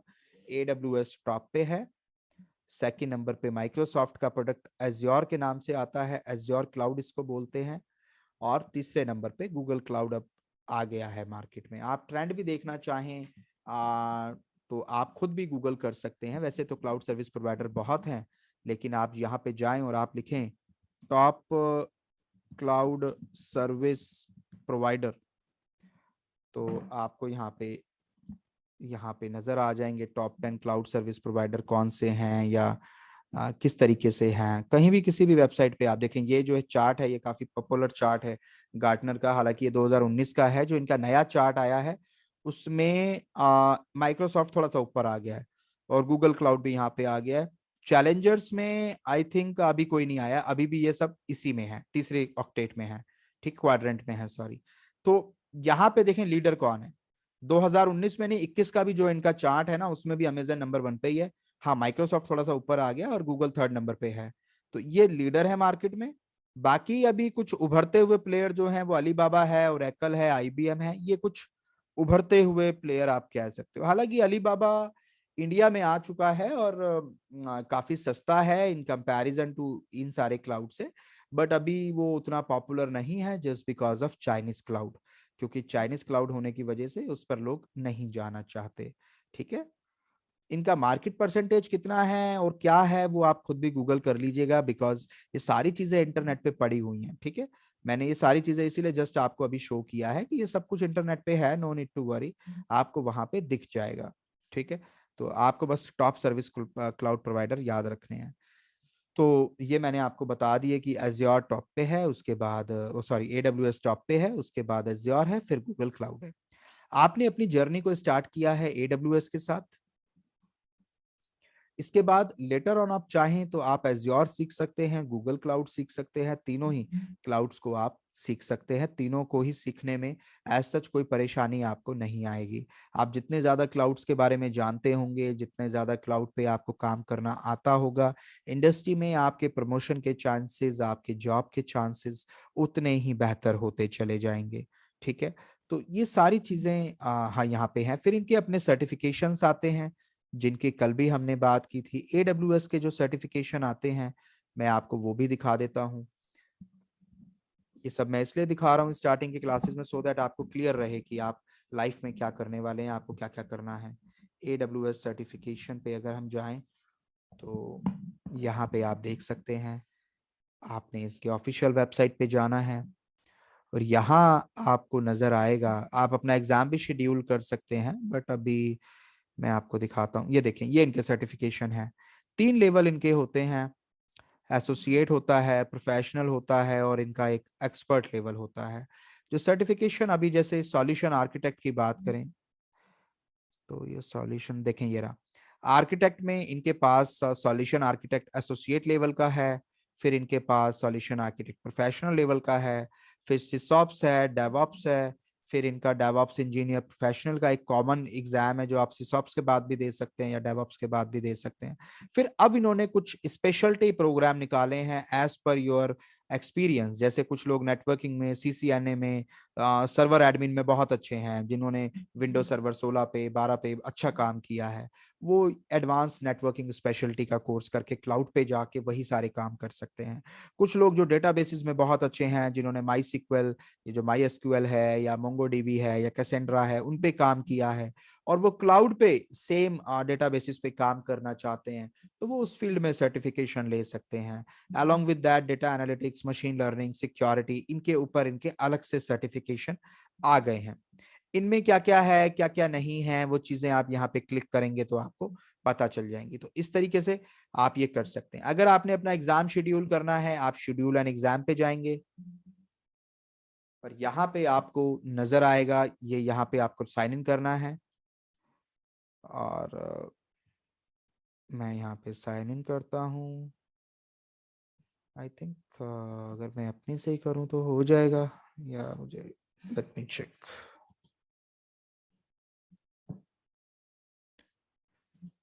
हाँ,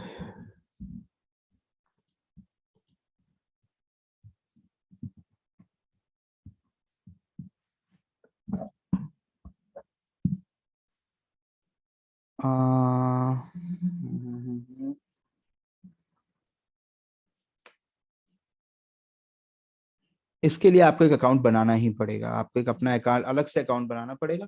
वो अकाउंट बना के आप कर सकते हैं, एज योर अकाउंट से नहीं, आप अपना एक अकाउंट बना लेना और आप वहां से इसके शेड्यूल एंड एग्जाम में जा सकते हैं और आप इसकी प्राइस देख सकते हैं $150 की, और वो आप अपनी सिटी में फिर कर सकते हैं। ठीक है, तो ये सारी चीजें आप यहाँ से कर सकते हैं। ठीक है, तो अच्छा, मैं अब इसके साथ साथ फिर आपको ये भी बता देता हूँ कि आपने अपना अकाउंट कैसे बनाना है। ठीक है जी, आपका जो एग्जाम होगा वो एमसीक्यू होगा पूरे का पूरा, और वो आपके साथ आपको ट्रेनिंग के बाद वो सारे क्वेश्चन पेपर दिए जाएंगे जो एग्जाम में सवाल आते हैं। ठीक है, तो आप उनकी प्रैक्टिस कर लीजिएगा, आपका एग्जाम निकल जाएगा, नो नीड टू वरी। ठीक है, आप किसी भी सिटी में एग्जाम दे सकते हैं। तो यहाँ पे चलो मैं आपको अब ये भी बता देता हूँ कि एज्योर का AWS का अकाउंट कैसे क्रिएट करना है, क्योंकि हम जो लैब करेंगे उसके लिए हमें एक अकाउंट की जरूरत होगी जिसपे हम अपनी लैब करेंगे। तो वो अकाउंट कैसे क्रिएट करना है मैं आपको वो भी सिखा देता हूँ। तो आई होप मेरी स्क्रीन आपको नजर आ रही होगी। तो यहाँ पे आपने सर्च करना है गूगल पे AWS फ्री टियर अकाउंट, ये आपको सर्च करना है। तो आपके पास ये एक ऑप्शन आएगा ऑफिशियल वेबसाइट का, free cloud computing services AWS free tier, ये एक ऑप्शन आपके पास आएगा। आपने इस पे क्लिक करना है और यहाँ पे आपके पास एक ऑप्शन आएगा क्रिएट अ फ्री अकाउंट, आप इस पे क्लिक करिए। यहाँ पे create a new AWS account का ऑप्शन आपको नीचे नजर आएगा, create a new AWS account. ठीक है, आपको इस पे क्लिक करना है। यहाँ पे आप अपनी कोई भी एक ईमेल आईडी डाल दें, जो भी जीमेल आईडी आपके पास है, कंपनी की मत डालिएगा, अपनी कोई भी पर्सनल ईमेल आईडी डाल देना आप, जीमेल की, आउटलुक की, हॉटमेल, जो भी आपके पास है वो आप यहाँ पे डालेंगे। एक पासवर्ड आपको सेट करना है।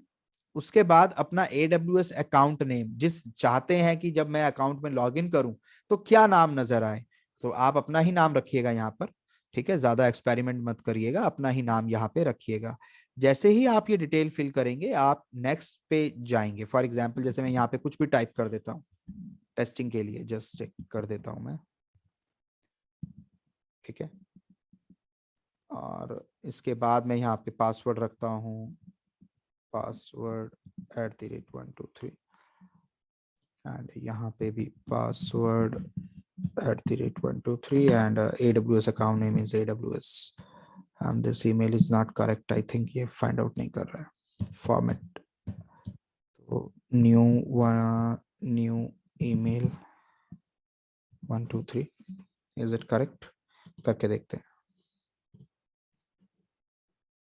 ईमेल तो कोई भी ले सकता है, ये सैंपल भी क्या प्रॉब्लम आ रही है, ABCD न्यू, चलें ये ले लें। पासवर्ड डजंट मैच, पासवर्ड चलें। तो आप जैसे ये करेंगे फिर एक ये कैप्चा आएगा, आप ये कैप्चा यहाँ पे एंटर करेंगे। ठीक है ना, उसके बाद क्या है लास्ट में, ये V है या Y है, नॉट श्योर V है कि Y है, लेट मी चेक। अच्छा, फिर ये आपसे पूछेगा आपका फुल नेम क्या है, फिर ये आपसे आपका फोन नंबर मांगेगा, तो आपने अपना फोन नंबर बिल्कुल सही डालना है जिसपे आपका OTP आ सके या बाकी इंफॉर्मेशन आ सके। आप जिस कंट्री में हैं उस कंट्री को आपने यहाँ सिलेक्ट करना है।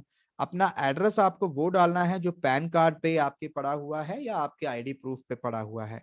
एकदम सही एड्रेस आपको यहाँ मेंशन करना है, सिटी मेंशन करनी है, पोस्टल कोड मेंशन करना है, एग्री करना है यहाँ पे, और कंटिन्यू करना है। जब आप कंटिन्यू करेंगे तो तीसरे स्टेप में ये आपसे आपका पैन कार्ड का डिटेल मांगेगा और आपके डेबिट कार्ड या क्रेडिट कार्ड की इंफॉर्मेशन आपसे मांगेगा।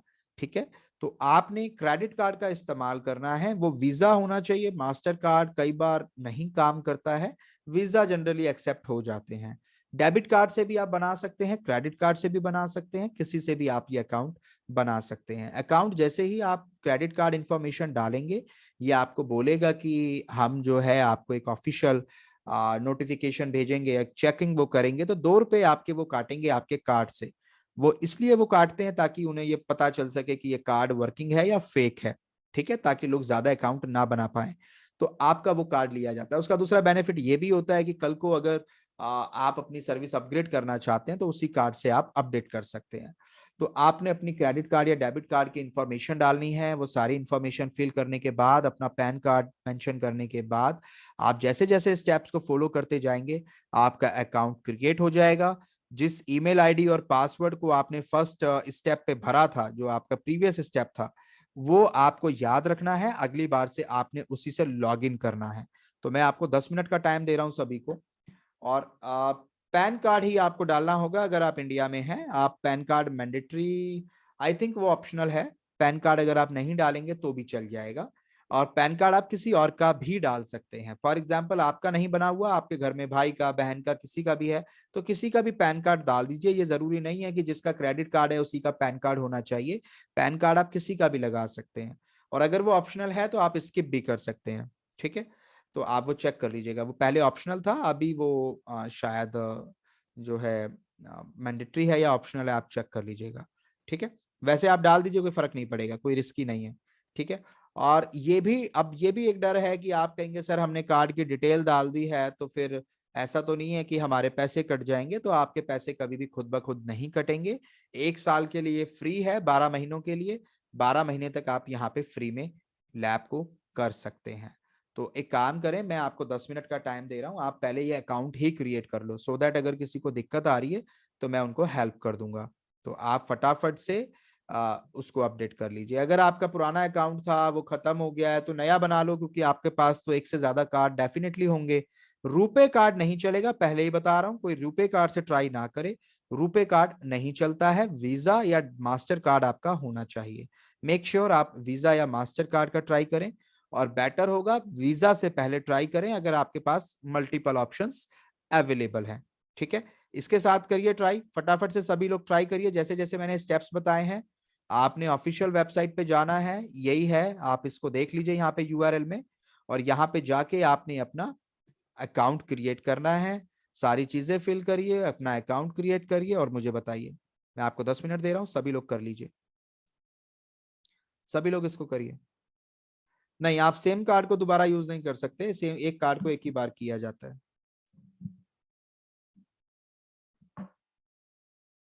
अगर आपके पास कंपनी का AWS अकाउंट है तो मैं आपको रिकमेंड करूंगा आप उसका इस्तेमाल ना करें, क्योंकि कंपनी के अकाउंट पे पर्सनल वर्क अलाउड नहीं होता है। आपका बिल जनरेट होगा और कंपनी आपसे क्वेश्चन कर सकती है कि आपने ऐसा क्यों किया। तो इट्स बेटर कि जब फ्री में बन रहा है तो आप फ्री का अपना अलग से बना लें, आप भी टेंशन फ्री रहेंगे। तो डोंट टेक रिस्क, राइट।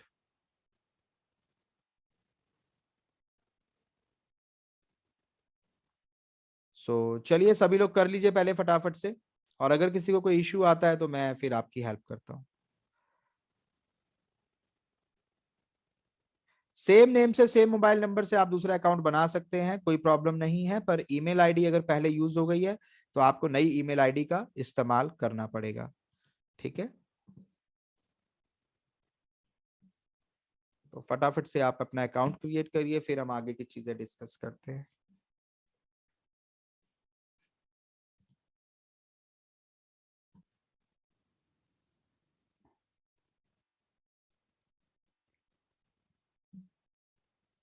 तो देखिए, अगर आपने ये अकाउंट अपना क्रिएट कर लिया है तो मैं आपको अब दिखाता हूँ कि आपने कैसे कैसे अपने अकाउंट को एक्सेस करना है और क्या बुनियादी चीजें आपने करनी है। तो यहाँ पे AWS फ्री टियर अकाउंट ही आपने हर बार लॉगिन करने के लिए सर्च करना है। और यहाँ पे फ्री क्लाउड कंप्यूटिंग सर्विसेज वाला ये जो लिंक था, अब की बार आपने यहाँ पे नहीं जाना क्रिएट अ फ्री अकाउंट, क्योंकि ये तो आप बना चुके हो। अब आपने यहाँ पे जाना है माई अकाउंट, और यहाँ पे AWS मैनेजमेंट कंसोल में आपने जाना है। ठीक है, आप इस पे क्लिक करेंगे माई अकाउंट में AWS मैनेजमेंट कंसोल पे। तो आपके पास लॉगिन करने के लिए आएगा जिसमें ये कहेगा कि रूट यूजर या IAM यूजर। IAM यूजर जब आप कंपनी के अकाउंट यूज करते हैं तब आपको दिया जाता है, एक यूजर अकाउंट बना के उसके लिए होता है। अभी क्योंकि आप खुद ही इस यूजर के मालिक हैं, आपने खुद क्रिएट किया है, तो आप जो लॉगिन करेंगे एज अ रूट यूजर आप लॉगिन करेंगे। ठीक है, आपने रूट यूजर पे डिफॉल्ट में ये रहेगा, आपको यहाँ पे अपनी वही ईमेल आईडी डालनी है जिससे अकाउंट क्रिएट किया है। तो जैसे कि मैंने यहाँ पे ये डाली है। और इसके बाद ये कैप्चा आपके पास आएगा, इसको आपने यहाँ पे करना है। मुझे ये जनरली कम ही समझ आते हैं, तो NTZNWP। ठीक है, ये कैप्चा आपने फिल करना है, इसके बाद आपने अपना पासवर्ड एंटर करना है।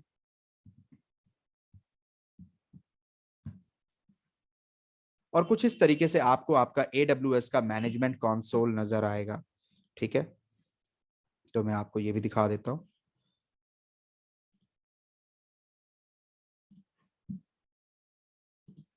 यहां देखिए, यहाँ पे क्या क्या चीजें हैं इसे जरा ध्यान से समझ लेते हैं, क्योंकि आज फर्स्ट क्लास है इसकी, तो इसको हम जरा ध्यान से देखते हैं।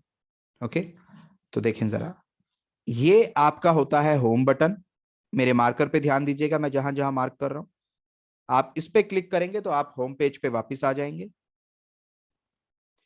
ये आपका सर्विस का बटन है। अगर आपने सारी सर्विसेज चेक करनी है क्या क्या होती हैं, आप यहाँ पे जाके कर सकते हैं। अगर आप कोई भी सर्विस सर्च करना चाहते हैं या कोई भी टैग आपने दिया है, कुछ भी डॉक्यूमेंट आप सर्च करना चाहते हैं, तो आपका ये सर्च बार है, यहां से आप सर्च कर सकते हैं। ये आपका कमांड प्रॉम्प्ट या CLI मोड में जाने के लिए होता है। इस पे क्लिक करके आप AWS के CLI मोड पे जा सकते हैं। ये जो बेल आइकन आपको दिख रहा है, ये आपके नोटिफिकेशंस के लिए है। कोई भी नोटिफिकेशन या अपडेट आपके अकाउंट पे आएगा तो आपको यहाँ पे नजर आ जाएगा। ये आपका हेल्प का है। अगर कोई छोटी मोटी क्वेरी आपकी है तो आप इस हेल्प बटन पे जाके, और बोट जो आपका रहता है ऑटोमेटेड, उसके थ्रू भी आप इनका हेल्प ले सकते हैं। जस्ट एक बेसिक हेल्प के लिए ये है। ठीक है, मैं इस पे अगर क्लिक करूंगा, ये जस्ट यहाँ पे आपको कुछ आएगा नहीं। ये कुछ हेल्प या सपोर्ट अगर आपको लेना है तो आप यहाँ पे जा सकते हैं। तो वो सारा सपोर्ट का इन्होंने अब अलग से यहाँ पे दे दिया है। ये कंसोल अभी चेंज हुआ है रिसेंटली, महीने 2 महीने पहले, तो इसमें काफी चेंजेस आ गए हैं। ये जो रीजन है, ये जो आपको जगह नजर आ रही है, यहाँ पे आपका रीजन सिलेक्ट होता है। इनकी बात हम डिटेल में करेंगे। और ये आपके अकाउंट से जितनी भी रिलेटेड इंफॉर्मेशन है वो आपको इस ऑप्शन के अंदर नजर आएगी। तो वन बाय वन मैं आपको सारी चीजें भी दिखाऊंगा, भी अभी जस्ट आपको मार्क करके बता रहा हूँ। यहाँ पे डैशबोर्ड होता है, ये आपका पूरा डैशबोर्ड है।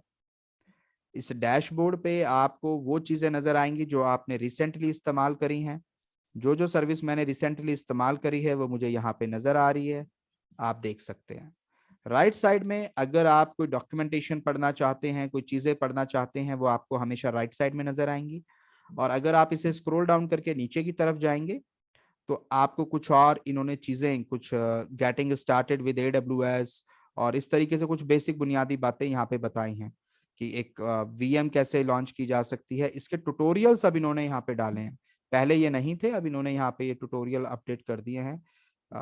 जैसे आप इस पे क्लिक करेंगे लॉन्च अ वर्चुअल मशीन, तो इसका ट्यूटोरियल भी आपको मिल जाएगा। अच्छा, यहाँ पे नहीं डाला इन्होंने, ट्यूटोरियल सर्विस भी इन्होंने यहाँ पे ऐड की है, मैं आपको दिखा देता हूँ। जैसे यहाँ पे है ना, learn the fundamentals, pick a learning path, तो आप यहाँ पे जाके कुछ लर्निंग इन्होंने यहाँ पे दी है। और इन्होंने कुछ ओवरव्यू ट्यूटोरियल्स, ये देखें इनके ट्यूटोरियल, एक्सप्लोर ऑल ट्यूटोरियल्स यहाँ पे हैं।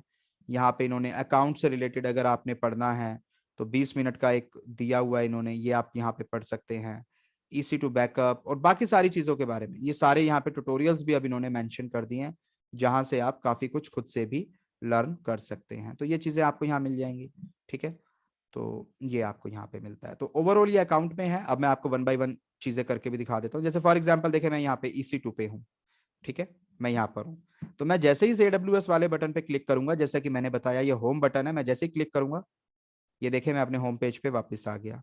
ठीक है, ऐसे ही अगर मैं सर्विसेज पे क्लिक करता हूं तो जितनी भी सर्विसेज AWS के पास हैं वो मुझे यहाँ नजर आएंगी, यहाँ पे भी नजर आएंगी। यहाँ पे रिसेंटली विजिटेड है और यहाँ पे मुझे बाकी की सर्विसेज नजर आएंगी। ठीक है, ऑल सर्विसेज। बाकी सर्विसेज का सेक्शन इन्होंने यहाँ भी बना रखा है, ये देखिए। आप यहाँ ऑल सर्विस पे क्लिक करेंगे तो भी आपको यहाँ सारी सर्विसेज जितनी भी इनकी हैं वो आपको यहाँ पे नजर आ जाएंगी। ये देख सकते हैं इतनी सारी सर्विसेज हैं।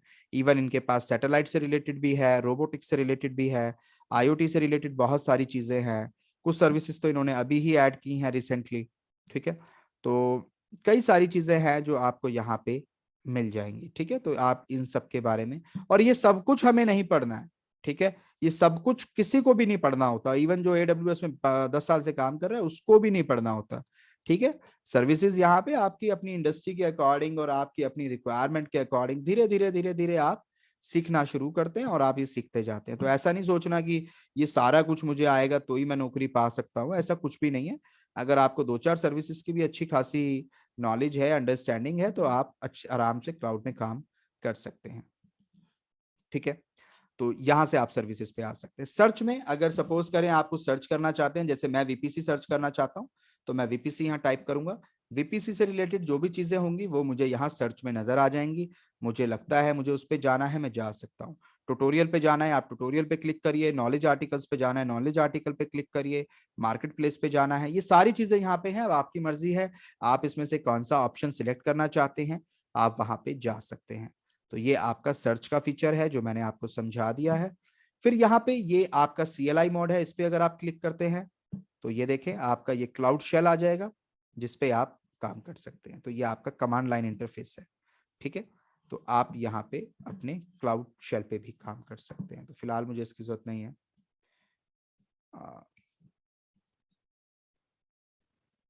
जस्ट अ मिनट,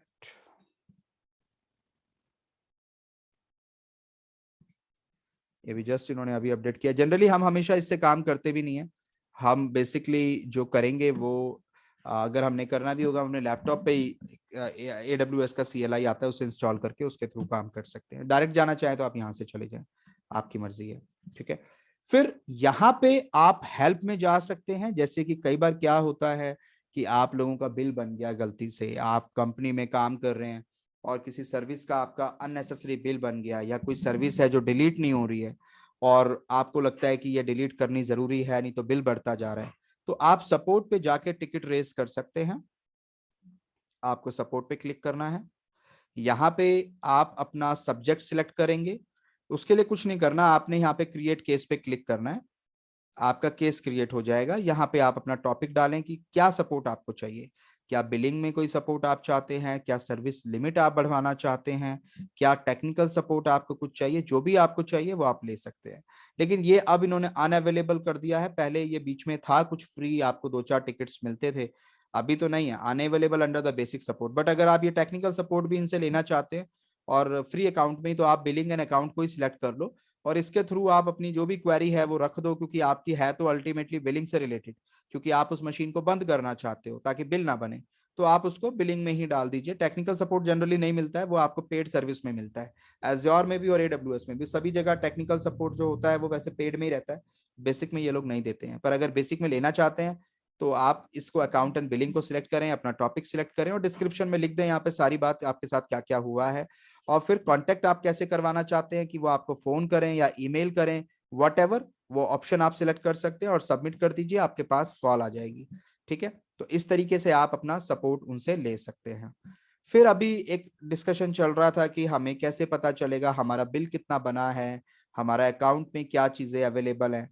तो देखें यहाँ पे कुछ ऑप्शंस आपके पास है, अकाउंट का, ऑर्गेनाइजेशन का, सर्विस कोटा का, बिलिंग डैशबोर्ड का, सिक्योरिटी क्रेडेंशियल्स का।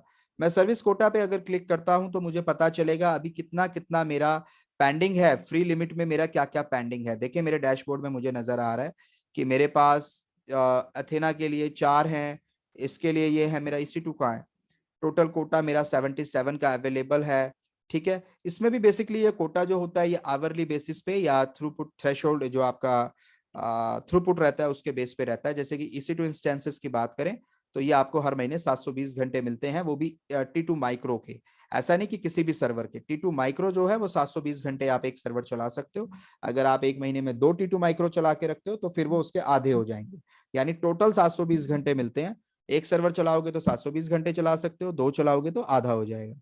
ठीक है, तो इस तरीके से आप अपना कोटा यहाँ पे चेक कर सकते हैं। उसके अलावा अगर आपने ये चेक करना है मेरा बिल क्या बना है, मेरा अकाउंट कब बना था, उसके लिए आप यहाँ पे जा सकते हैं बिलिंग डैशबोर्ड पे। तो आपको यहाँ नजर आएगा कुछ बैक पे, देखिए लेफ्ट साइड में कुछ ऑप्शंस आपको नजर आ रहे हैं। तो आप यहाँ पे अपना चेक कर सकते हैं कि मेरा अब तक के जो बिल बने हैं वो कैसे कैसे किस किस महीने से मेरा अकाउंट क्रिएट हुआ है, आपको वहां पता चल जाएगा। इवन पहले क्या होता था, पहले यहाँ पे नीचे एक ऑप्शन आता था, मैं दिखाता हूँ आपको। आ, हालांकि इन्होंने हटा दिया क्या वो option, let me show you.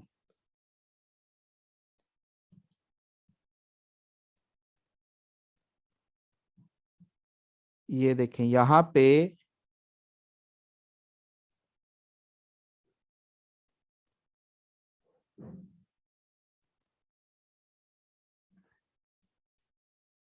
अच्छा ये, हाँ ये भी चले बताना इंपॉर्टेंट है कि अगर आपका अकाउंट बना हुआ है और आप उसे बंद करना चाहते हैं किसी भी रीजन से, आपको लग रहा है कि मेरे पैसे बढ़ते जा रहे हैं और मैं कुछ कर नहीं पा रहा हूँ, या मुझे अब इसे बंद करके मैंने नया बना लिया है तो इसको मैं बंद कर देता हूँ कि बिना वजह मेरा बिल ना बन जाए, तो आप यहाँ पे क्लोज अकाउंट कर सकते हैं। यहाँ पे टिक करिए, सारे अंडरस्टैंड पे क्लिक करिए और क्लोज अकाउंट पे क्लिक कर दीजिए, आपका AWS अकाउंट क्लोज हो जाएगा। लेकिन जो मैं आपको दिखा रहा था बिलिंग वाली बात, मैं एक बार उस पर दोबारा आता हूँ। अच्छा बिल पे चेक करते हैं। तो आपने यहाँ ऑर्डर्स एंड इनवॉइसेस पे जाना है लेफ्ट साइड में,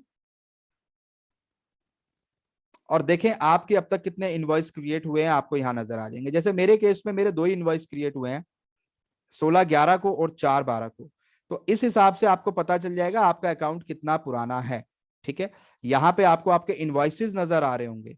ठीक है, आप वहां से भी चेक कर सकते हैं। ऑल्दो यहाँ पे वो ऑप्शन भी है, इन्होंने यहाँ से कुछ चेंजेस किए हैं तो मुझे देखना पड़ेगा वो इन्होंने कहाँ डाल दिया, जिसमें ये लिखा होता है ये अकाउंट कब क्रिएट हुआ है। ठीक है, बट अगर आपको नहीं है आप यहाँ पर भी देख सकते हैं मेरे कितना पुराना है या क्या है। अच्छा मैं सजेस्ट ये करूंगा कि आप लोगों का ना देखें, फ्री अकाउंट जरूर है लेकिन उसके बावजूद कुछ सर्विस ऐसी हैं या कुछ चीजें ऐसी हैं जिनका कई बार आपका बिल क्रिएट हो जाएगा जो फ्री में नहीं इंक्लूड होती। उसका 10 रुपए, 20 रुपए, 50 रुपए अगर बिल बन जाता है तो आई विल सजेस्ट यू कि आप उसको पे कर दें, क्योंकि अगर आप उसको पे नहीं करेंगे तो यहाँ पे आता रहेगा आपका पेमेंट ड्यू है और कुछ टाइम के बाद आपका अकाउंट जो है वो AWS बंद कर देगा। तो अगर आपका बिल 10, 20, 50 रुपए का है तो मैं आपको रिकमेंड करूंगा कि उसको टाइम से पे कर दें और अपने अकाउंट को चलाते रहें। राइट। सेकेंड थिंग ये है कि कभी भी लैब करने के बाद किसी भी चीज को चलता हुआ ना छोड़ें, लैब करते ही तुरंत उसको डिलीट कर दें, बिल्कुल भी वेट आप ना करें। ठीक है, अगर आप वेट करते रह जाएंगे तो फिर आपको बाद में प्रॉब्लम है, क्योंकि वो बिल बनता रहेगा और आप कहेंगे कि अब मैं क्या करूं, और वह आपकी लापरवाही से बना है, क्योंकि आप कोई उससे कोई बिजनेस तो चला नहीं रहे, आप तो प्रैक्टिस करने और पढ़ने के लिए कर रहे हैं। तो बेटर है कि जैसे ही लैब पूरी हो जाए उसको डिलीट कर दीजिए। ठीक है, बिल हर चीज का नहीं बनेगा, कुछ लैब होती हैं कि अच्छा, ये भी एक अच्छा सवाल है कि कैसे पता चलेगा कि हमारी कौन सी सर्विस चल रही है। उसके लिए कुछ नहीं करना, आप जब यहाँ पे जाएंगे ना बिल्स पे, मैं दिखाता हूँ, जस्ट अ मिनट, कहाँ गया वो,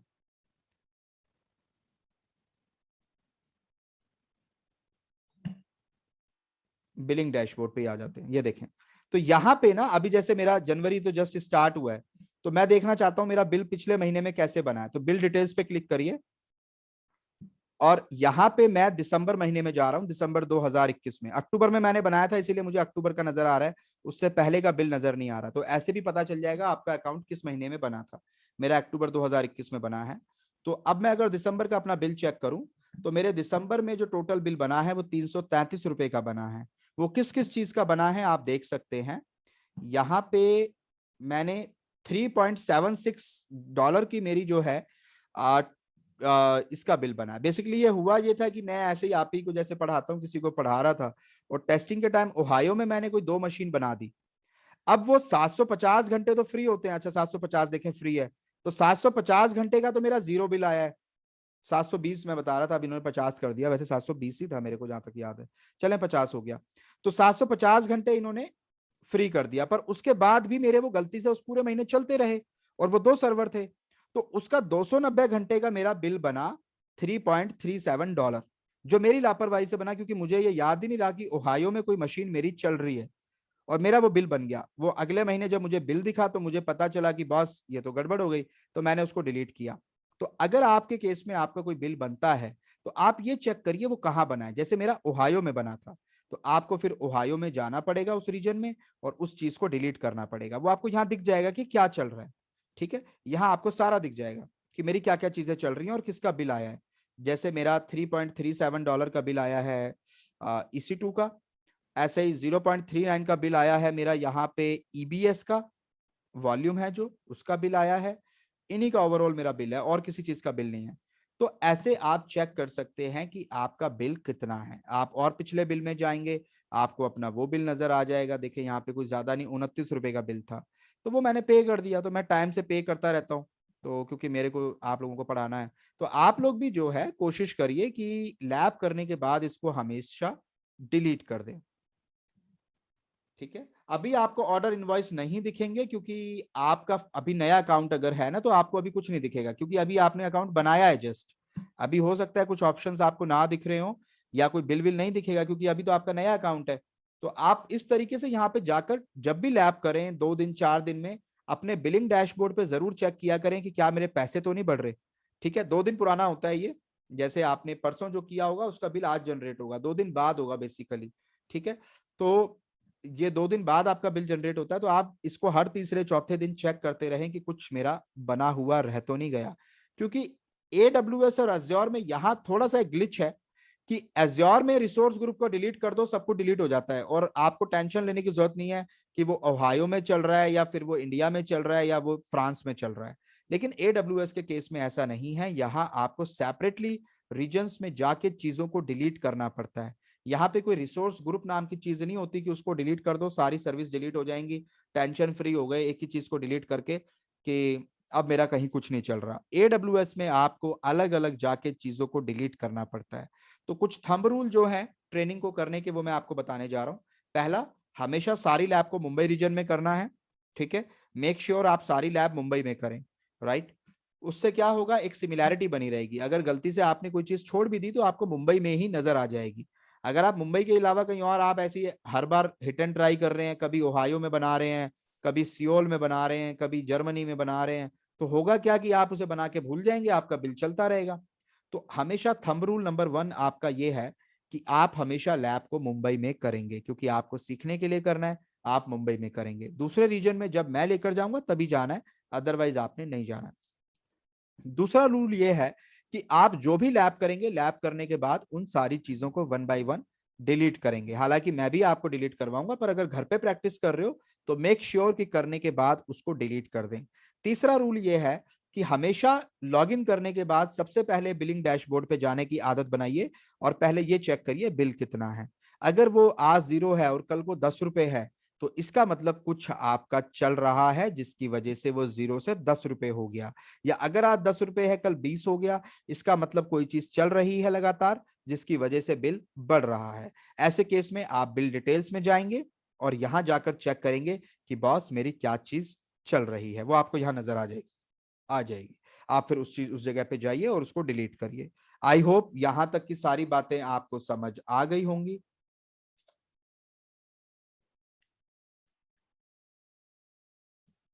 बताएं जल्दी से। ठीक है, वेरी गुड। चले, तो ये कुछ बेसिक्स हैं AWS का अकाउंट कैसे क्रिएट होता है। यहाँ हमें फिर बहुत सारी चीजें पढ़नी है AWS के बारे में, EC2 इंस्टेंसेस। और उससे पहले हमें जो कवर करना है वो रहेगा हमारा रीजन्स, कि रीजन क्या होते हैं, अवेलेबिलिटी जोन क्या होते हैं, ये हमें देखना है। ठीक है, तो चलें पहले इसको ही डिस्कस कर लेते हैं, रीजन और अवेलेबिलिटी जोन्स क्या होते हैं।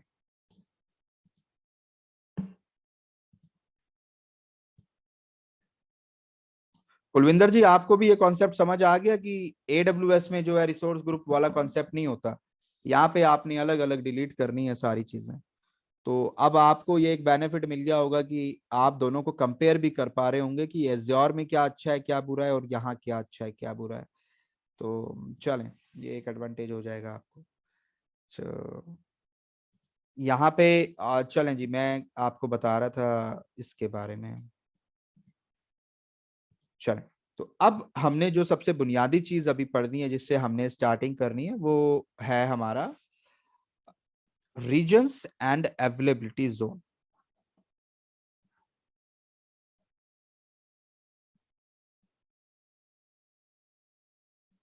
ठीक है, ये दो चीजें होती हैं, एक रीजन होता है, एक होता है हमारा अवेलेबिलिटी जोन।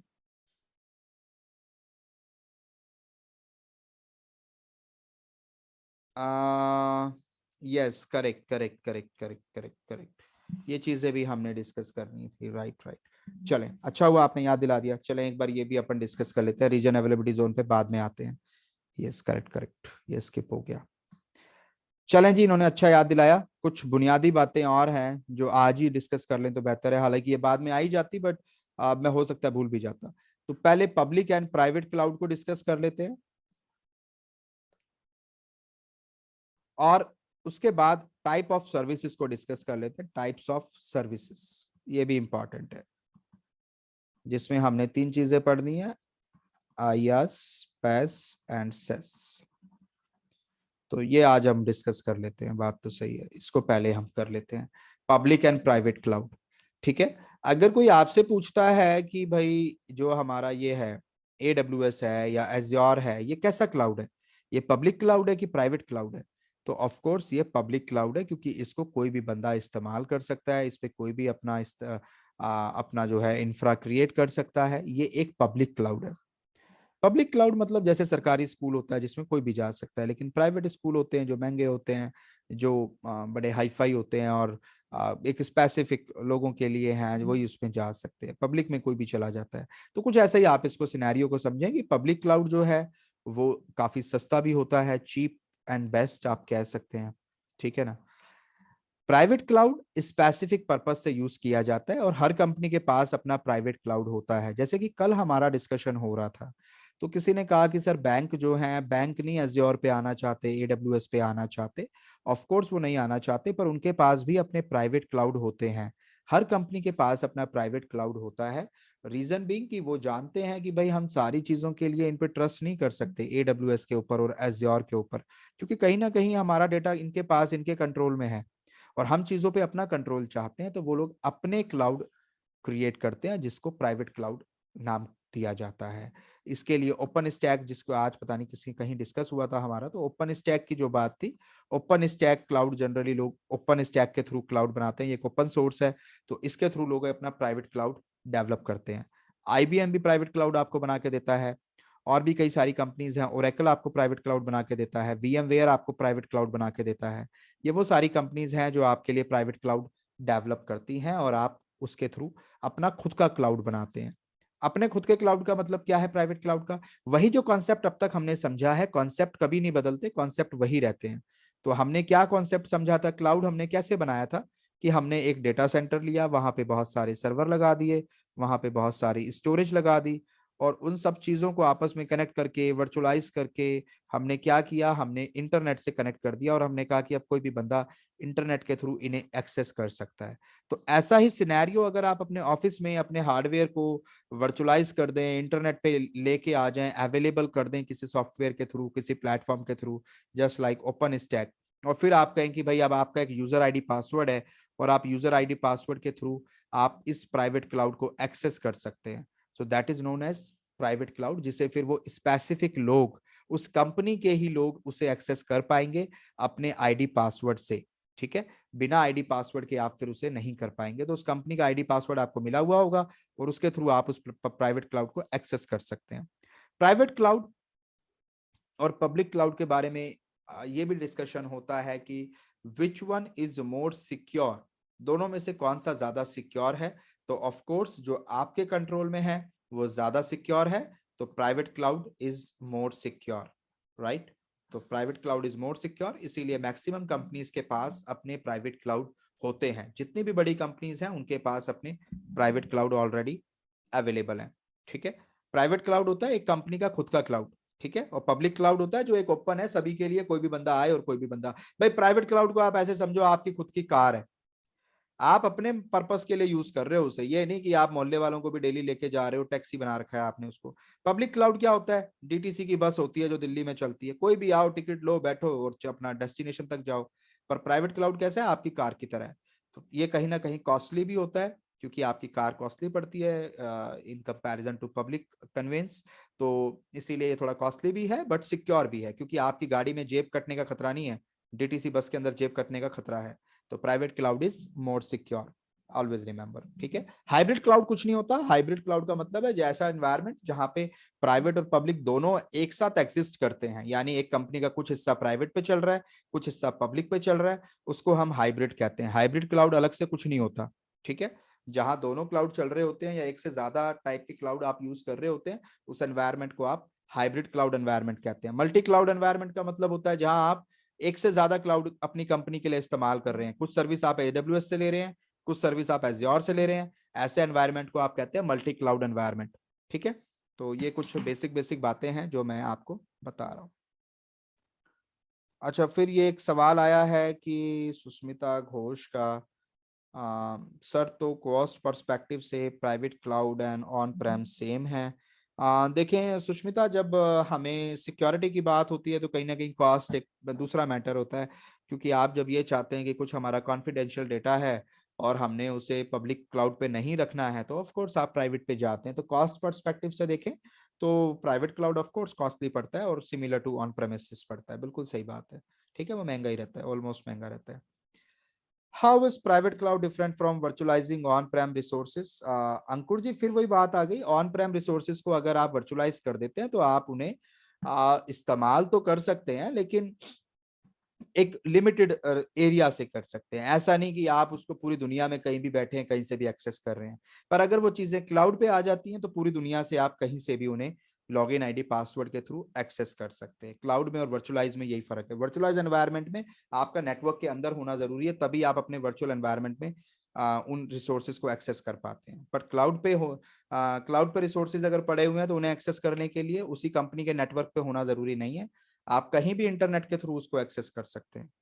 ठीक है, वर्चुअल एनवायरनमेंट को एक्सेस करने के लिए आप उसी नेटवर्क के अंदर जाना पड़ेगा, उसी कंपनी के नेटवर्क पे जाना पड़ेगा।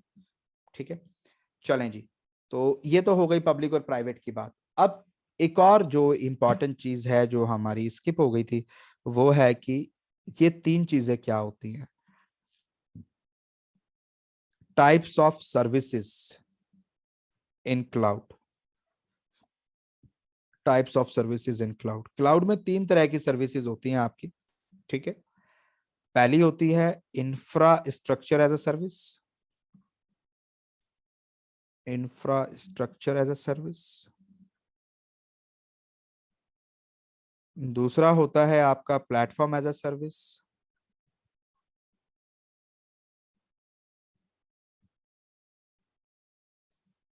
और तीसरा होता है आपका software as a service. Cloud आपको तीन तरीके की सर्विस प्रोवाइड कराता है, आपकी मर्जी है आप क्या सर्विस लेना चाहते हैं। ठीक है, तो शॉर्ट फॉर्म में इसको कहते हैं IaaS, इसको कहते हैं PaaS और इसको कहते हैं SaaS। और इंटरव्यू में अगर आप फ्रेशर लेवल पे एंट्री लेवल पे जॉब में जा रहे हैं तो इनमें बुनियादी डिफरेंस पूछ लिया जाता है कि इन तीनों में क्या डिफरेंस होता है। ये आपसे अक्सर पूछा जाएगा, या आपसे कई बार जो लोग इंटरव्यू देते रहते हैं, दिए हैं, उन्हें भी पता होगा कि ये पूछा जाता है। जो बाकी देखें, ये जो डैश और ये सब आप बता रहे हैं, ये फिर ये सब एक मतलब ऐसे बना दिए गए हैं। मेजर तीन ही होते हैं, ठीक है ना, इंपॉर्टेंट तीन ही होते हैं। तो ये तीन तरह की सर्विसेज क्लाउड से आपको मिलती है। अब तीनों में क्या फर्क है ये हमने देखना है। ठीक है, तो इसको लिख लो जरा, फिर मैं आपको आगे दिखाता हूँ।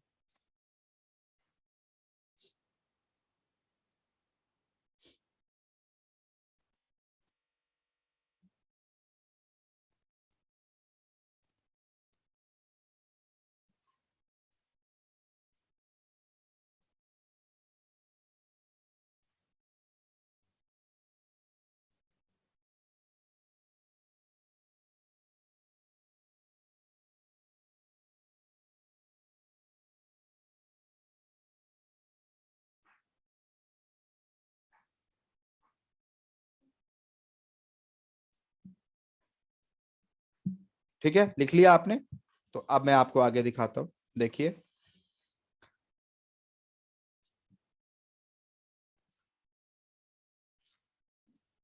यहाँ पे मैं आपको अभी इंफ्रास्ट्रक्चर एज ए क्लाउड समझा देता हूँ। इसके लिए हमने एक लेयर बनानी है, लेयर आर्किटेक्चर। अच्छा, OSI मॉडल के बारे में जानते हो आप लोग? OSI मॉडल सुना है किसी ने? OSI मॉडल सुना है? हाँ जी, मेरा वीडियो भी है उसके ऊपर। तो ये देखा है आपने? OSI मॉडल में कितनी लेयर होती हैं? सात सात लेयर होती है, बिल्कुल सही बात है। कौन कौन सी होती है? मैं पहले वही बना देता हूँ। एक होती है फिजिकल लेयर, फिर होती है डेटा लिंक लेयर, फिर होती है नेटवर्क लेयर, फिर होती है आपकी ट्रांसपोर्ट लेयर, फिर होती है आपकी सेशन लेयर, फिर होती है आपकी प्रेजेंटेशन लेयर, और फिर होती है आपकी एप्लीकेशन लेयर। तो ये 7 लेयर जो है बुनियादी तौर पे ओएसआई मॉडल में होती हैं। और हमने हमेशा यही पढ़ा है कि भाई जो है जो कंप्यूटर आपस में राब्ता करते हैं, कम्युनिकेशन करते हैं, वो इसी के थ्रू करते हैं। मतलब एक ये हम एक कह लें कि इस तरीके से हम जाते हैं स्टेप बाय स्टेप। पहले आपका जो मैसेज है वो एप्लीकेशन लेयर से प्रेजेंटेशन लेयर पे जाता है, फिर सेशन पे जाता है, फिर ट्रांसपोर्ट पे जाता है, फिर यहाँ जाता है, फिर यहाँ जाता है, फिर यहाँ जाता है, फिर वो सेंडर से रिसीवर के एंड पे पहुंचता है, और फिर रिसीवर के साइड पे वो पहले फिजिकल लेयर पे पहुंचता है, और फिर वो उससे ऊपर की लेयर पे जाता है, फिर उससे ऊपर की लेयर पे जाता है, और फाइनली वो उसकी एप्लीकेशन लेयर पे पहुंचता है। सो इस तरीके से एक मैसेज जो है वो एक सेंडर से लेकर एक रिसीवर तक पहुंचता है। तो ये एक ओएसआई मॉडल था, और उन्होंने बताया कि बॉस ऐसा ऐसा होता है। ठीक है। और ये हमेशा बड़ा रेलेवेंट है, क्योंकि आप जब जो है जब भी आप कभी नेटवर्किंग की बात करते हैं, जब भी आप कभी बात करते हैं कि बॉस नेटवर्क कैसे काम करता है, कंप्यूटर कैसे कम्युनिकेट करते हैं, तो आप इसको समझना बहुत जरूरी है। अच्छा, यहाँ पे हाँ, इसको याद रखने के बहुत सारे तरीके हैं। जैसे इसमें आज फिर से तुमने दाल पकाई, है ना। तो ये एक सिंपल सा तरीका है, आज फिर से तुमने दाल पकाई, तो आप ये याद रख लें। ठीक है। तो ये बड़ा आसान सा लगता है, तो ऐसा कुछ आप याद रख सकते हैं। अंग्रेजी में भी कर सकते हैं, all people seems to need data processing, बड़ा फेमस है, ये भी आप कर सकते हैं। ठीक है ना। तो अपने अपने तरीके हैं सबके, कुछ भी आप निकाल लें, कोई भी मेथड आप निकाल लें। तो ओएसआई मॉडल की हम नहीं बात कर रहे। अब हम यहाँ पे ऐसा ही एक लेयर मॉडल है हमारा क्लाउड का, हम उसकी बात कर रहे हैं। क्लाउड में भी इसी तरीके से हमारी कुछ लेयर्स होती हैं जो हमने उस पर डिस्कशन करना है। तो जो पहली लेयर होती है उसमें बेसिकली ये 3 लेयर हैं। तो जैसे कि आपने यहाँ पे नेटवर्किंग डिवाइस मेंशन कर दिए, उसके बाद आपने यहाँ पे स्टोरेज डिवाइस मेंशन कर दिए, फिर आपने सर्वर मेंशन कर दिए। तो आपने अपना पूरा इंफ्रास्ट्रक्चर वाला पार्ट जो था, हार्डवेयर वाला पार्ट था, वो मेंशन कर दिया। उसके बाद आपने लिखा कि बॉस यहाँ पे मैंने जो है, मैं कलर चेंज कर लेता हूँ, मैंने यहाँ पे जो है वर्चुअलाइजेशन कर दिया। ठीक है।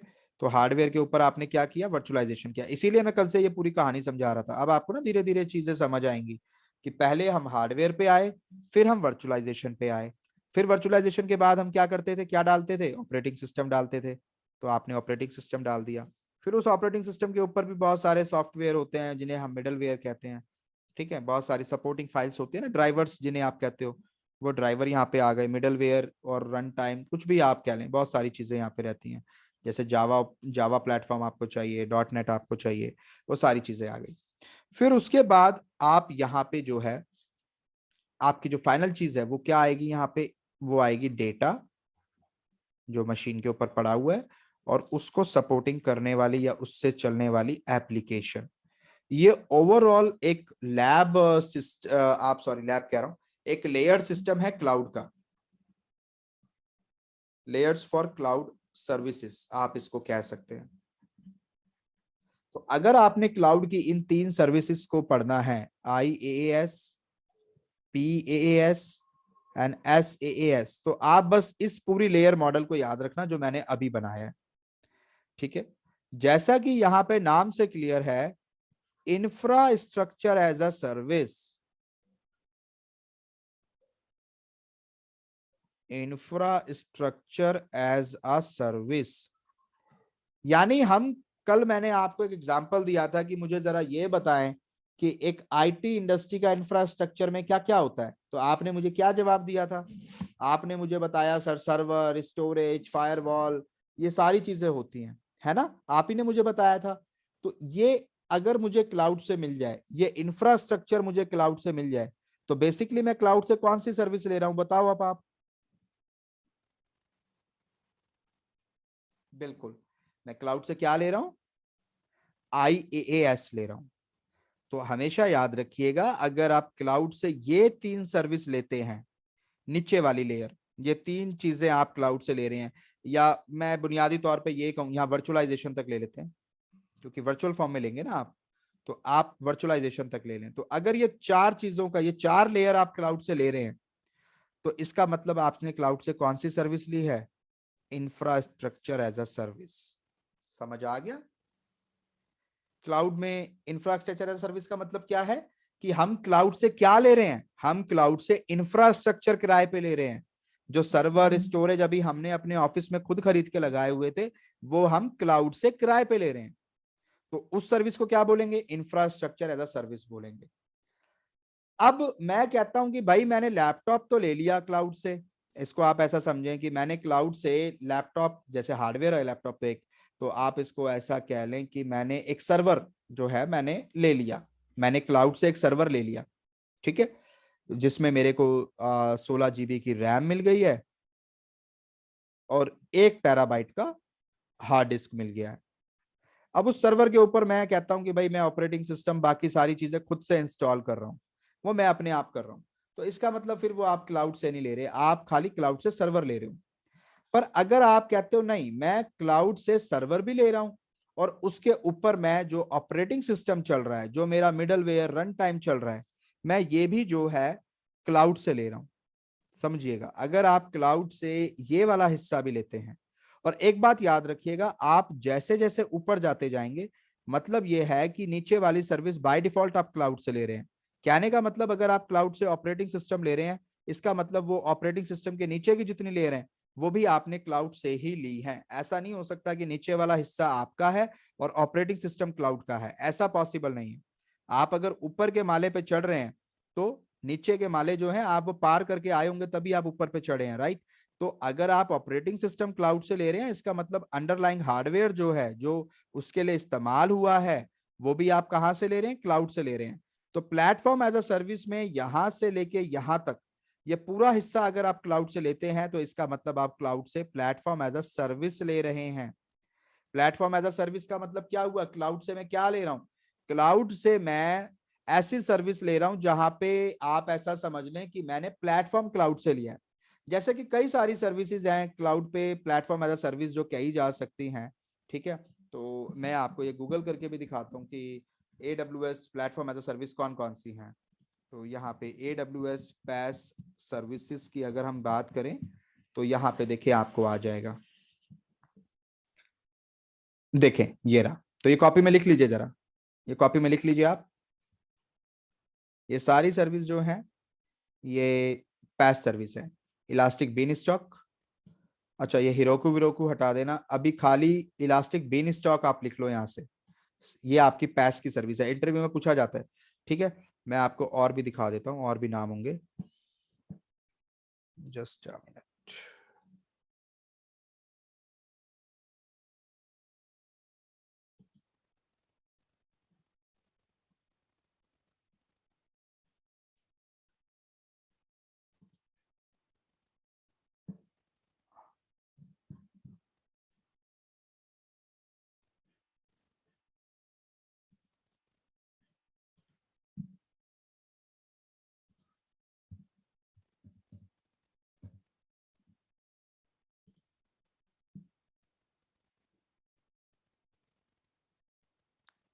इसमें दिखा नहीं रहा ये।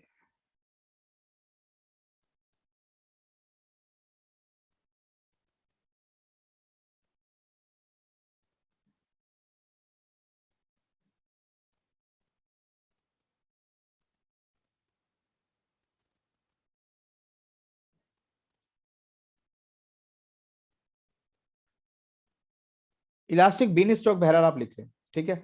बहरहाल आप इलास्टिक बीन स्टॉक लिख लें, बाकी आप थोड़ा सा गूगल करेंगे तो आपको ये पूरी लिस्ट मिल जाएगी कि पैस सर्विसेज क्या होती है। तो पैस सर्विसेज बेसिकली ऐसी सर्विस है जिसमें आपको अंडर जो है अंडरलाइंग हार्डवेयर भी मिलता है और उसके ऊपर आपका प्लेटफॉर्म भी आपको रनिंग मिलता है।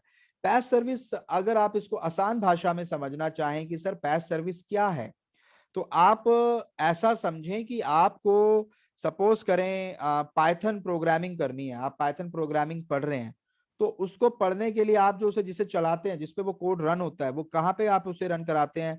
आपके पास जुपिटर होता है या कोई इस तरीके का प्लेटफॉर्म होता है जहां पे आप उसे रन कराते हैं। So that is known as platform. देखें, प्लेटफॉर्म एज अ सर्विस का मतलब है कि आपकी वो सर्विस को चलने के लिए एक प्लेटफॉर्म चाहिए, और वो प्लेटफॉर्म अगर आप क्लाउड से ले रहे हैं, इसका मतलब है कि आप platform as a service cloud से ले रहे हैं। जैसे कि आप इसको ऐसा समझें कि एक जो आईएएस सर्विस समझ नहीं आया मैडम, आईएएस सर्विस कुछ नहीं है। अगर आप क्लाउड से हार्डवेयर ले रहे हैं, जो हार्डवेयर की कहानी मैंने कल समझाई थी कि सर्वर स्टोरेज ये एक आईटी कंपनी को चाहिए होते हैं, वो अगर आप क्लाउड से ले रहे हैं, आप क्लाउड से स्टोरेज ले रहे हैं, आप क्लाउड से सर्वर या रैम और सीपीयू ले रहे हैं, तो दैट इज आईएएस सर्विस जो आपको क्लाउड से मिलेगी। मैं आपको लैब में भी दिखा दूंगा, नो नीड टू वरी। ठीक है। बाकी जो आपका ये है प्लेटफॉर्म एज अ सर्विस, ये बेसिकली आप कह लें कि आपकी किसी एप्लीकेशन को चलाने के लिए अगर आपको कोई प्लेटफॉर्म या कोड को रन कराने के लिए आपको कोई प्लेटफॉर्म की जरूरत है, जावा प्लेटफॉर्म आपको चाहिए, आपको पाइथन प्लेटफॉर्म चाहिए, तो इस तरह के प्लेटफॉर्म भी आपको क्लाउड पे से मिल जाएंगे। बट अगर आप प्लेटफॉर्म एज अ सर्विस लेते हैं तो by default infrastructure as a service उसमें इंक्लूड होगा, यानी वो भी आपने क्लाउड से ही ले रखी होगी।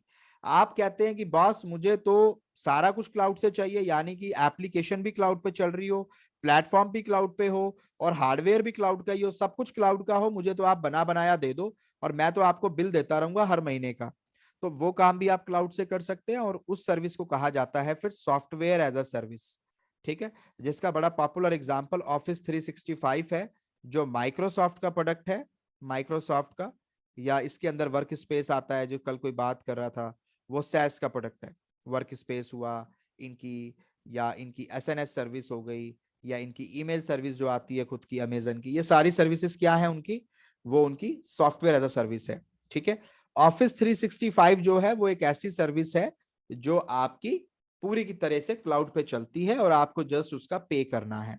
तो सिमिलरली सैस जो है, सैस का मतलब है कि आप पूरा बना बनाया सॉफ्टवेयर क्लाउड पर से ले रहे हैं और आप उसके लिए पे कर रहे हैं मंथली बेसिस पे, तो उस सर्विस को कहा जाएगा software as a service. Software as a service का मतलब है कि आपने तीनों चीजें क्लाउड से ली हैं, infrastructure as a service, platform as a service, software as a service. तो एडब्ल्यूएस में बहुत सारी ऑफरिंग्स हैं जो सॉफ्टवेयर एज अ सर्विस के तौर पे आपको मिलती हैं, जिसमें एडब्ल्यूएस आपको बनी बनाई सर्विस देता है। इसको आसान भाषा में अगर आप समझना चाहें तो आप इसको ऐसे भी समझ सकते हैं, मैं आपको बताता हूं, जस्ट अ मिनट। आप इससे मैं आपको अभी और एग्जांपल देके मैं समझाने की कोशिश करता हूँ, माइट बी पॉसिबल अभी आपको ना समझ आया हो एकदम से, कोई बात नहीं, एकदम से समझ नहीं आएगा, धीरे धीरे जब आप करते जाएंगे तो आपको आता जाएगा।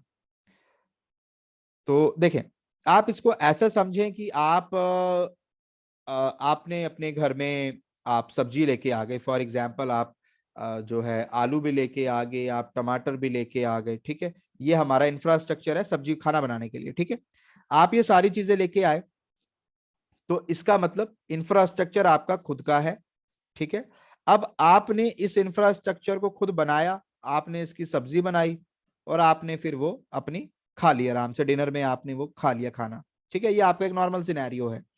लेकिन अगर आप ये कहते हैं कि बॉस मैं सॉफ्टवेयर एज अ सर्विस ले रहा हूं, मैं क्लाउड से सॉफ्टवेयर एज अ सर्विस ले रहा हूं, तो इसका मतलब क्या है, रेस्टोरेंट वाला अभी आलू टमाटर भी खरीद के लाएगा, वो उसकी सब्जी भी बनाएगा, और वो उसको डिनर के लिए आपके घर पे आपको डिलीवर भी करेगा, यानी सारा काम वो करेगा, आपको तो बस पैकेट खोल के खाना खाना है, आपको तो बस डिनर करना है। That is a software as a service, यानी सारी चीजें क्लाउड खुद मैनेज करेगा, आपका हार्डवेयर भी वो मैनेज कर रहा है, आपका ऑपरेटिंग सिस्टम और बीच में जो आपका प्लेटफॉर्म है वो भी वो मैनेज कर रहा है, और उसे बना के आपको डिलीवर भी कर रहा है, और आपको तो बस मंथली बेसिस पे पे करना है। सो स्विगी जोमेटो जो है ना, वो एक just software as a service ही आप समझ लो एक एग्जांपल के तौर पे, कि स्विगी जोमेटो क्या करता है, बना बनाया खाया खाना देता है और आपको तो बस घर पे लाके खाना है। ठीक है। लैम्डा जो है वो फंक्शन एज अ सर्विस है, बिल्कुल वहां पे वहां पे भी लिखा था अभी जो हम सर्च कर रहे थे। लैम्डा बेसिकली एक फंक्शन सर्विस है, वो आपके कोड को रन कराता है, और जितनी देर आपका कोड रन होता है लैम्डा में, सिर्फ उतनी देर का आपको पैसा देना पड़ता है। पर लैम्डा तब तो ठीक है जब वो कोड कभी कभार चल रहा है, बट अगर आप मल्टीपल या ज्यादा चला रहे हैं तो फिर लैम्डा सर्विस महंगी पड़ती है। ठीक है। तो हर एक चीज, हाँ, कोड रन चलता है वहां पे ना आपका, तो वो एक अलग चीज है। उसको आप प्लेटफॉर्म एज अ सर्विस भी कह सकते हैं, कई लोग कहते हैं जनरली, क्योंकि एक्चुअली ये थोड़ा सा कंफ्यूजिंग कॉन्सेप्ट है। प्लेटफॉर्म एज अ सर्विस जो है इसको समझना उतना आसान नहीं है, बट धीरे धीरे जब आप रियल टाइम में काम करेंगे तो आप समझ पाएंगे। तो आप अभी अपनी अंडरस्टैंडिंग के लिए बस ऐसा समझे, मैं आपको और आसान भाषा में समझा रहा हूँ। जो लोग नॉन टेक्निकल हैं, अगर वो कंफ्यूज हो रहे हैं तो वो बस ऐसे समझे, मैं बता देता हूँ। ये देखें, आपने 3 लेयर बनानी है, IaaS, PaaS और SaaS। जो नॉन टेक्निकल है वो ध्यान से देखिएगा। IaaS को आप अपना लैपटॉप समझिए, PaaS को उसके ऊपर चलने वाला ऑपरेटिंग सिस्टम यानी कि विंडोज 10 समझिए, और SaaS को उसके ऊपर चलने वाला ऑफिस, MS ऑफिस जिसे आप कहते हैं, वो समझिए।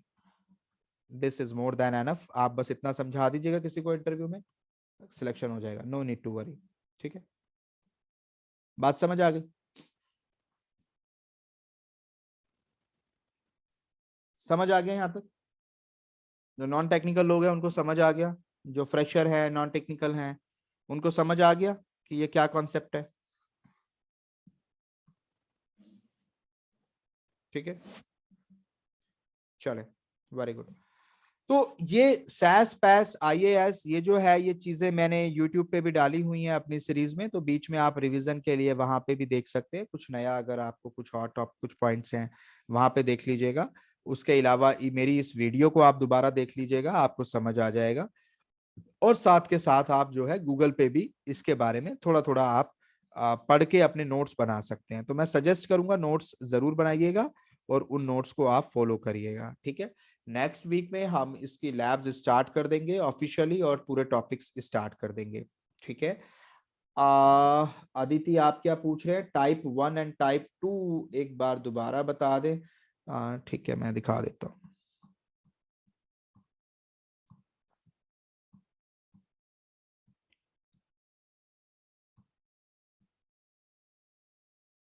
देखें जी, यहाँ पे है टाइप 1 एंड टाइप 2। अरे ये क्या मसला हो गया, एक मिनट। टाइप 1 एंड टाइप 2 आपको यहाँ नजर आ रहा है।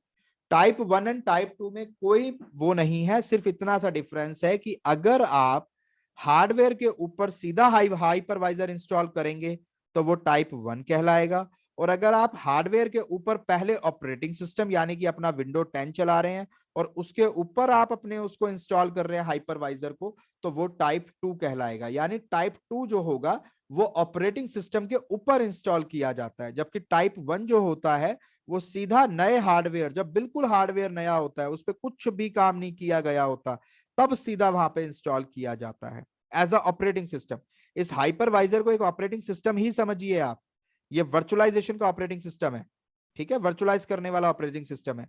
तो जैसे आप अपने लैपटॉप पे बूटेबल सीडी लगाते हो विंडो 10 की और विंडो 10 इंस्टॉल करते हो, तो आपको वो ना इंस्टॉल करके पहले एक बूटेबल फाइल लेनी है ESXi की और उसे इंस्टॉल करना है अपने हार्डवेयर के ऊपर। तो ऐसा करेंगे तो वो कहलाएगा टाइप 1। ठीक है, टाइप 2 जो होता है वो तो नॉर्मली आप अपने विंडो के ऊपर इंस्टॉल कर सकते हैं, जैसे कि मैं आपको यहां दिखाता हूं। देखें, आप यहां पे जाएं और आप यहां पे सर्च करें VMware वर्क स्टेशन। तो यहाँ पे ना एक डाउनलोड करने का ऑप्शन आ गया। अब इसको आप डाउनलोड कर लें यहाँ से। अब मैं इसको यहाँ से डाउनलोड करूंगा, देखें यहाँ पे ऑप्शन होगा, ये रहा, ये रहा। मैं इसको ऑप्शन दे रहा हूँ। अब देखें ये डाउनलोड होनी शुरू हो गई यहाँ पे फाइल 616 MB की।